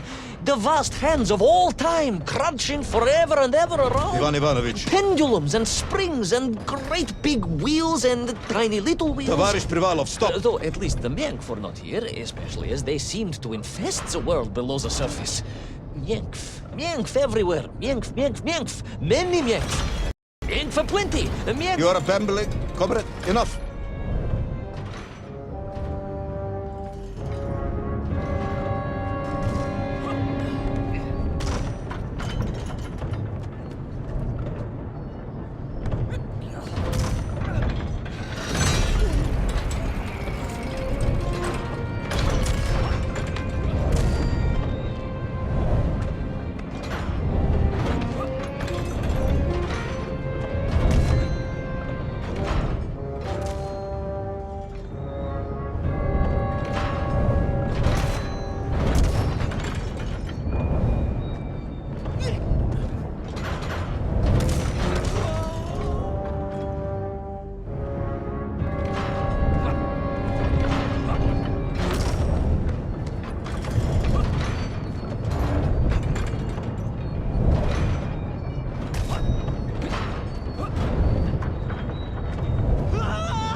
But where was Toll?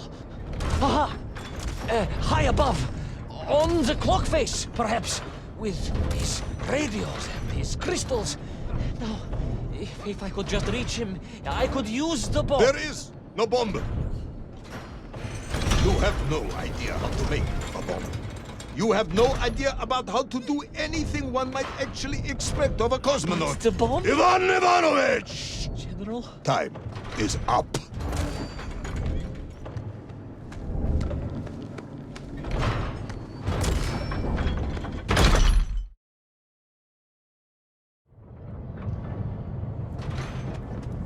Stop talking, Tavarish. You don't know what happens next. It is obvious. You've done very well.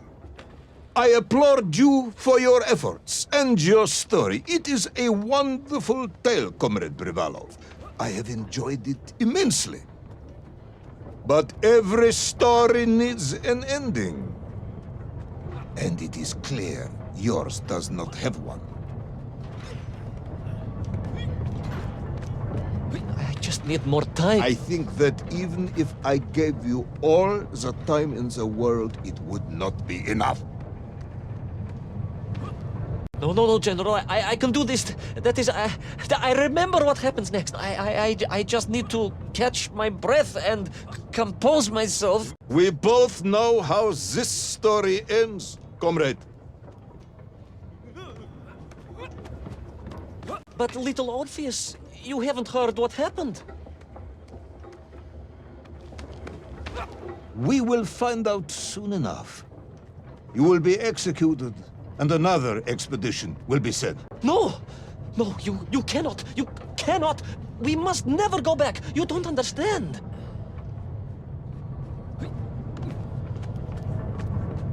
Make me, then.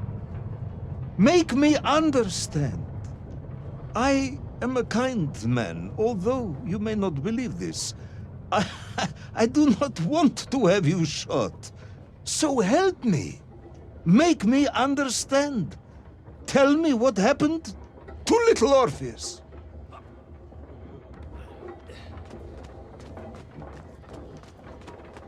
It was... Ivan Ivanovich? It was... It was... No. I'm sorry, General. I'm sorry, I have no idea. You are right. I simply cannot think what happened next. It's just... a blank, General. There's nothing there. I am very tired, you see. Comrade Privalov. Ivan. You're right. It's over, General. Perhaps you would be so kind as to write to my mother for me. Of course I will. You are a kind man, as you have said. And, General... Yes, Ivan. Was it a good story? Oh, yes. It was an excellent story. Thank you, General. I am just sorry I couldn't give you an ending. Unless... General? Quiet, Tovarish. I am thinking. Unless... I seem to remember that there were many problems with little Orpheus during production. General? Problems with the casing around the atomic battery. Concerns. Concerns, General? Yes, concerns. Unlikely though that might be. Yeah, it seems if I remember that it failed to secure properly. A sharp blow could spring the hatch and expose the fragile casing of the bomb to any would-be vandal. I'm not sure I follow you. A resourceful yet forgetful hero might, one would think, take advantage of that fact. But how, General? Where would I find something to strike it with? The son of a watchmaker would easily find something within a giant clock mechanism that resembled a hammer, surely. A hammer? Why, yes, General. I do remember now. I grasped the hammer-shaped thingamabob. Let's just agree it was a hammer, Ivan. Yes, of course. Let's do that. I recovered my senses, shook my head, and looked about me. In my distracted stupor, I had climbed further up the tower than I ever thought possible. In front of me was the clock face, and I gazed out through it at the sheer expanse of history. And I knew whatever happened next... happened next? The hand of destiny had fallen upon your shoulders. Yes, it had. And what an extraordinary hand it was.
And so, Thor was defeated.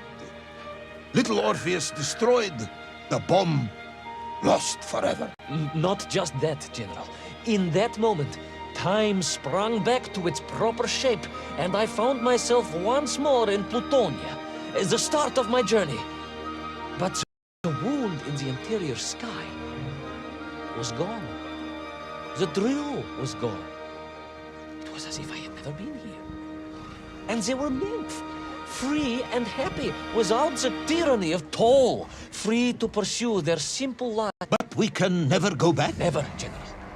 One drill, one metal sphere, one lone cosmonaut was nearly enough to destroy time and unleash the tyrant toll upon our world. Who would think an innocuous beeping radio housed in a ball of metal could change the world so dramatically? Who indeed?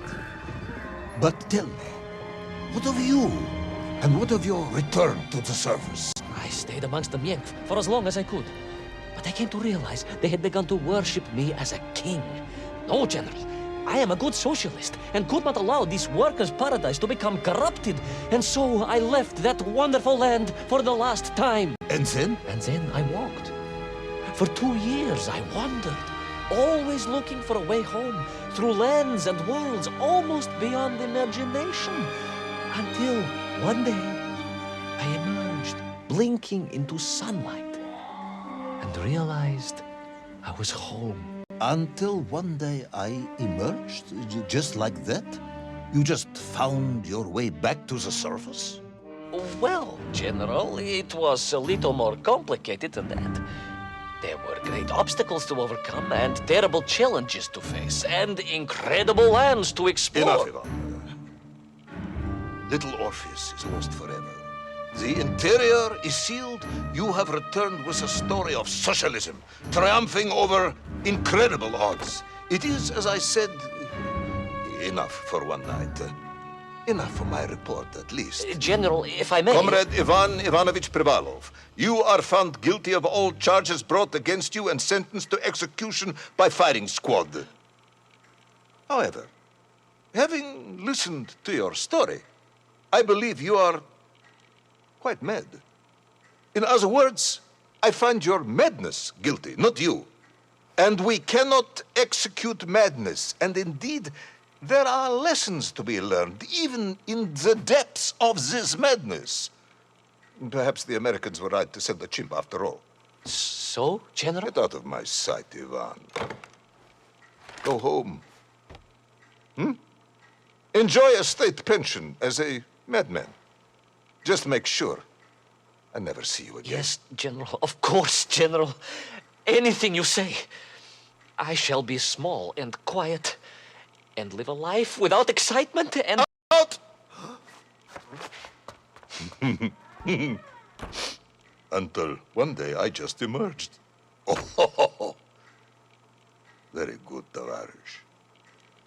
Very good indeed.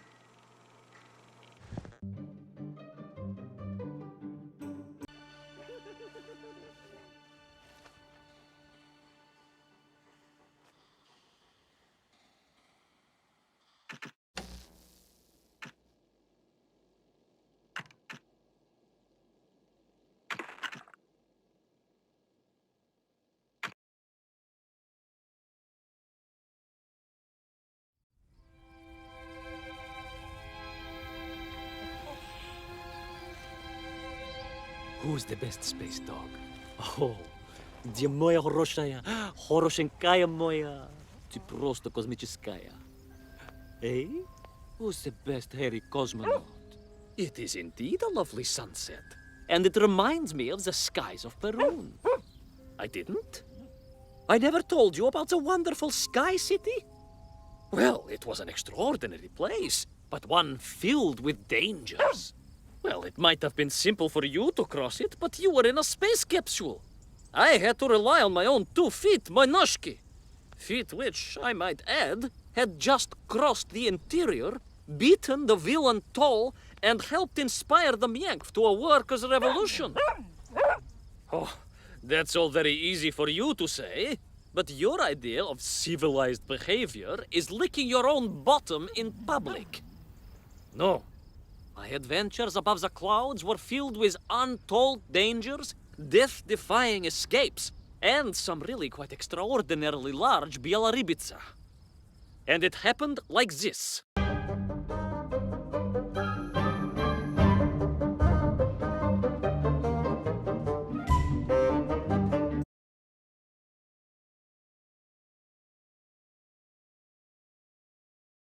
Weeks had passed since I left Plutonia, and one evening, exhausted, I simply fell asleep at the foot of a strange windmill. And when I awoke, well, that thought didn't cross my mind. I was exhausted after all.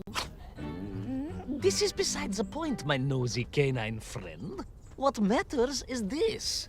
When I awoke, the windmill and the ground around it had been carried high into the air. What magic was this? Что за магия? As unlikely, perhaps, as a suitcase-sized dog orbiting the center of the Earth for many years. Quite.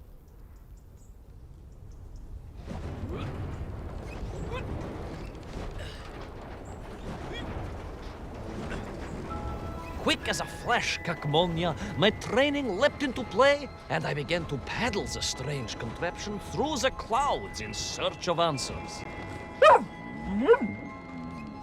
It is entirely possible that a miller who owns a windmill capable of levitating high into the air may also own a flying machine.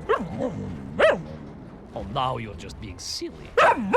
May I continue my recounting of how I sailed over the sky gardens towards the mystical city of Peru? Oh, I must, my mój uszaty drug. I must.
What powerful emanations!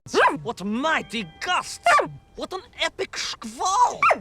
They reminded me of cousin Pavel, yes!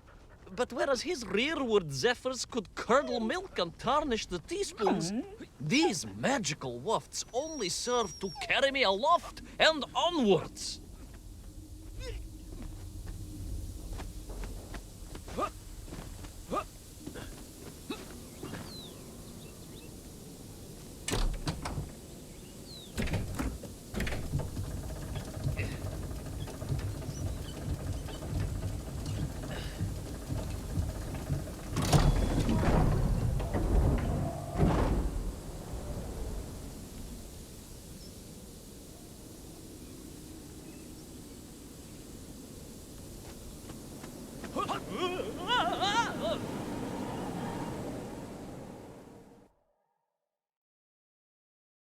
But something was afoot in the gardens of Perun.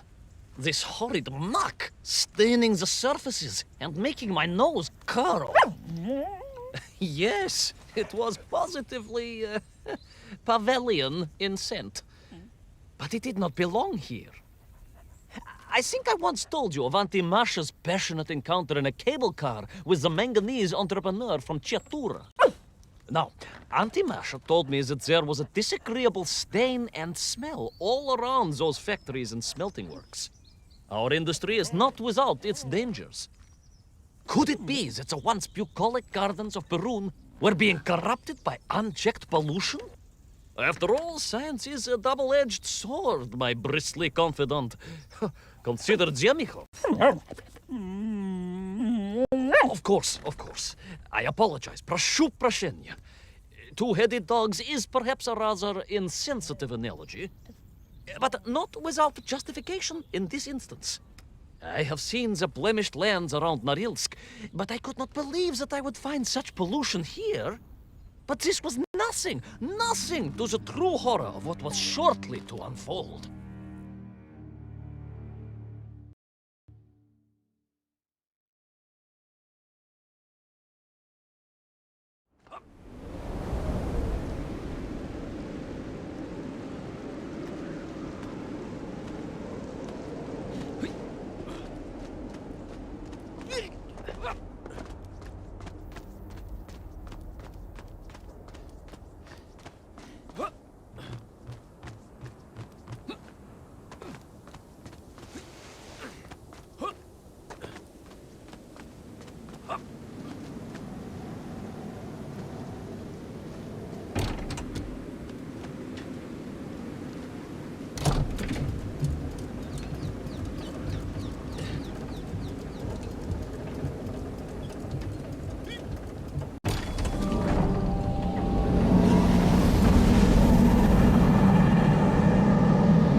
That terrible, straszная machina, spewing its poison into the air, had created a monstrous thing. A being. A malignant spoiler of the noble and pure. And it had taken on the form of its prey. Well, of course. No, конечно, I was the prey. The citizens of Perun had clearly long since fled the evilly sentient smog, but I inadvertently wandered into its lair. Oh, I know. Misfortune seemed to dog me. Oh, sorry, I do apologize. To follow my every footstep. But no time to ponder, no time to bemoan the hand that fate had dealt me. No, all that was on my mind was escape, конечно.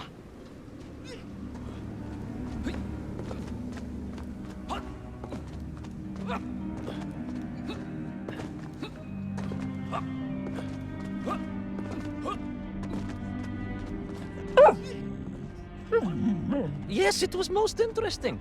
The windmill seemed to be from an earlier age. Perhaps this was a devastating warning of the destructive power of unfettered industrialization. I most certainly had not forgotten about the windmills. I did not get carried away. You are missing the point. Perhaps because you are only a small dog. Oh, a brilliant, brave, spacefaring dog, of course, but a small Sabashka nonetheless. If you perhaps listened more and interrupted less, I am just getting to the explanation of the windmills.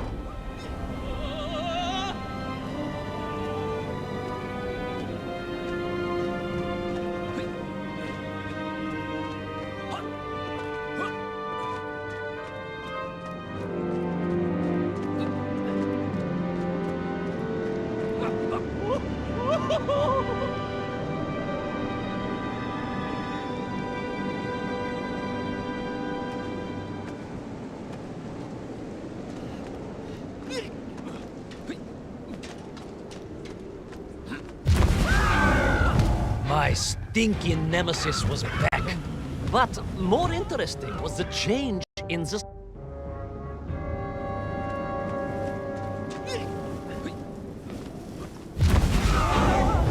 My stinky nemesis was back. But more interesting was the change in the city. The windmills were fading out, clearly obsoleted, mothballed, relics. Instead, a sense of an obsession with power. Vast engines, terrible machines, ever hungry and reliant on the rapid consumption of fuel, the production of toxic fumes and choking gases. Pride, my pushisti compadre, pride, ambition, ambition, the dark side of science. Tzemechov's had too many. Don't be ridiculous, dog. Only a durak with the intellectual capacity of a ringworm would think windmills are in any way harmful.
Of course, you never had much of a chance to travel.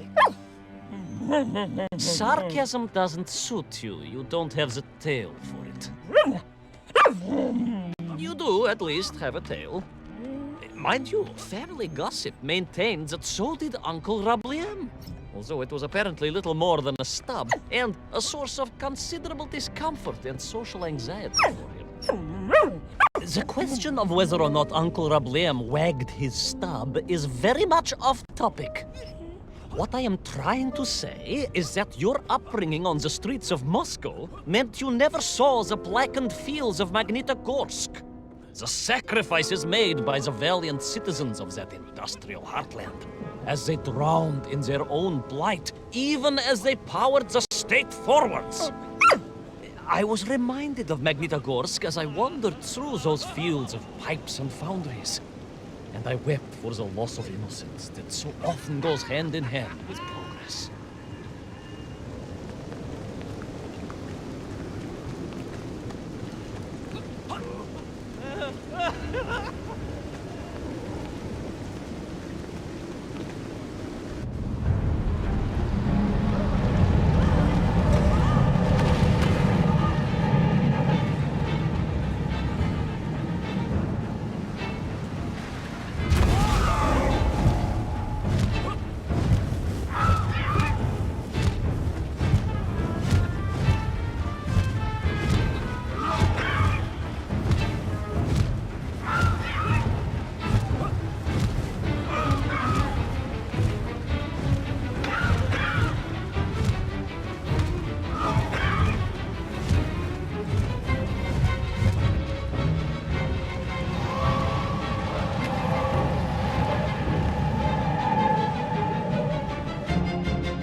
Indeed. I just evaded the slimy, oily grasp of that man-made Vadzinoy, his petroleum stink clogging my nostrils and making my head thump. And I felt a great stirring within me. Yes, much like, I assume, Cousin Pavel. May he never get loose again. But no, quite different. This was no volcanic upbubbling of gastric malintent. No, it was the roaring fires of justice once more ignited within me. I felt a swell of patriotic fervor and knew the hand of destiny had fallen on me once more. Yes, what a hand it was! I could not see this great wonder sink into an abyss of poison and bile. The Perunians may have been forced to abandon their city, but I had saved the world once before and was ready to answer the call again.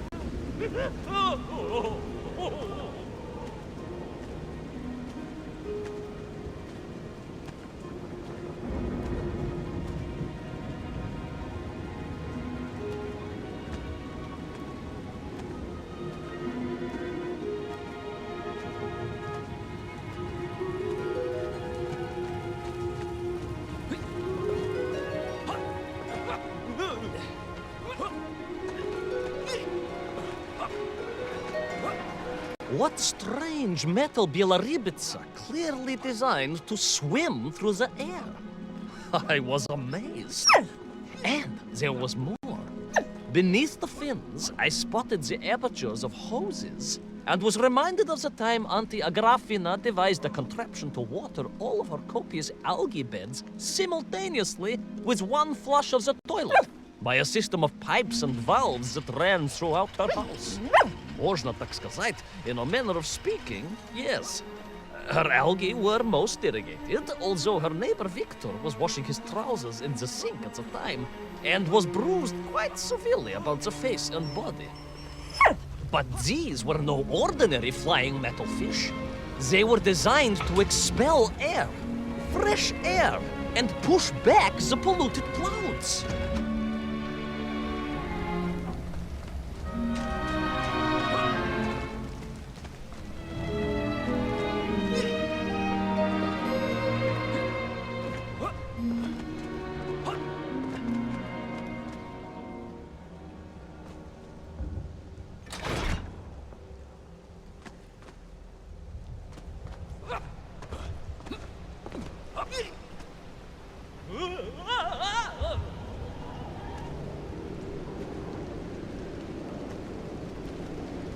There is, of course, a fine tradition of looking to nature to solve problems of a scientific or military persuasion. Yes, as you well know. My nephew, Sergei... Yes, the very same. Poor lad with his dermatological eruptions. Well, Sergei was stationed recently at Kazachya Buchta, where dolphins... dolphins? Were being trained as brilliant aquatic agents of socialism. Why not then be inspired by marine life?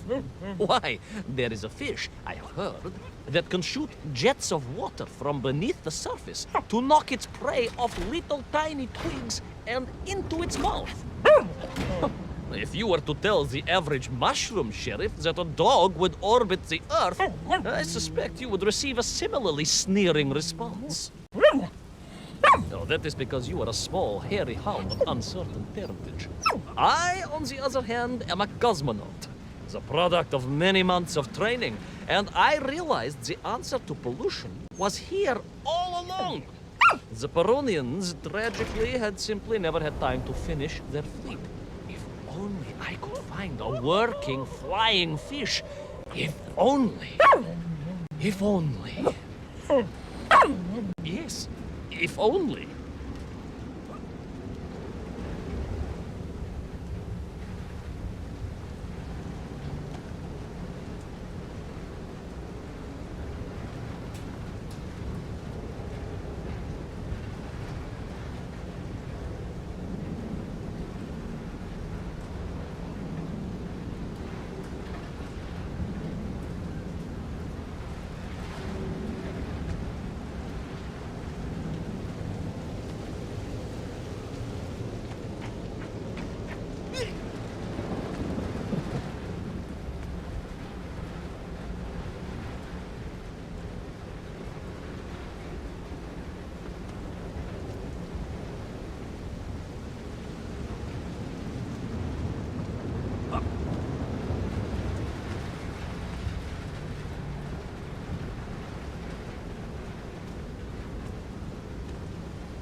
It made perfect sense, of course. The poisonous tohatas that engulfed ⴅᴏ was like a nasty cold. And you know what to do with a cold to rid yourself of it. You may not get colds, but nor can you operate pea-shelling machinery. So don't get ideas above your station. We humans, on the other hand, may produce up to 16 million perfectly unshelled peas in an average shift. But we are martyrs to our sinuses. But to clear them, aha! These are remedies we Russians have been perfecting over the long centuries of harsh winters. Onions. A quick snifter of onion oil will clear your head faster than a Pragviev can clear a hypothetical minefield. Yes, if I could find a functional fish, I would become that onion.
Not far now.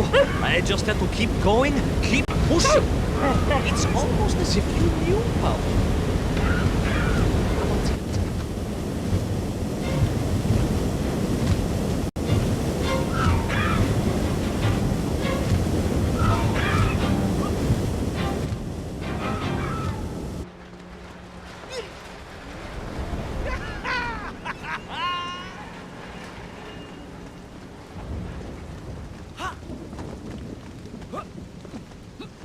There she was, a beautiful sight, her scales shimmering in the sunlight, her fins poised for action, her onion cannons primed for a great aerial conflict unseen in the annals of human endeavor.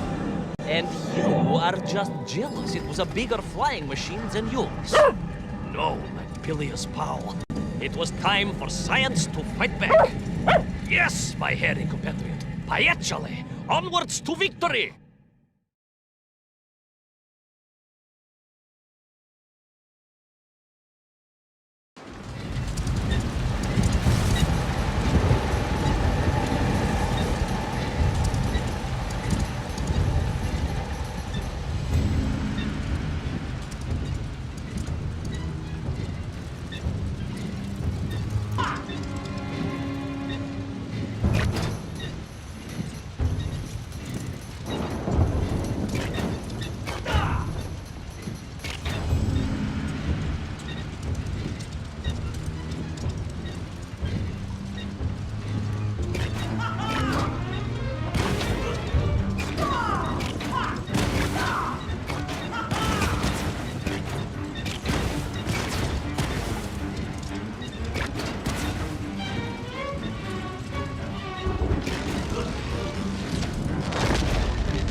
was a miracle. I found myself swooping through beautiful clear skies, the strange interior sunlight gleaming on the sides of my fishy vessel. I heard birds clear their little throats and begin their wondrous gvalt, the wind gently humming on the fins. And then, all of a sudden, under it all, well, you see, in my hurry, it didn't even occur to me to check how much fuel was carried in the strange craft. With a horrible splutter, the engines choked and died. And suddenly we were plummeting downwards towards our doom.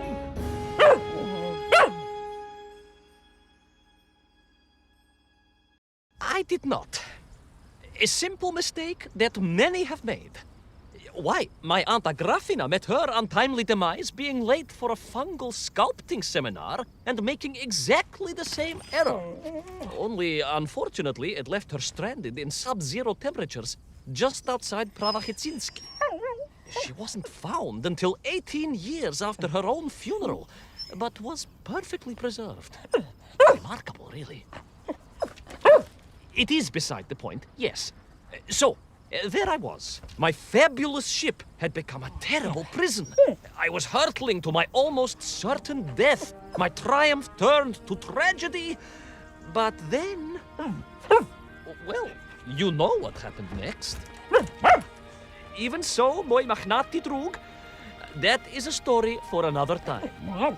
A most extraordinary story, of course, filled with dangers and wonders, and canals, and invasions, and strange doorways to other worlds. But perhaps too long a story for now.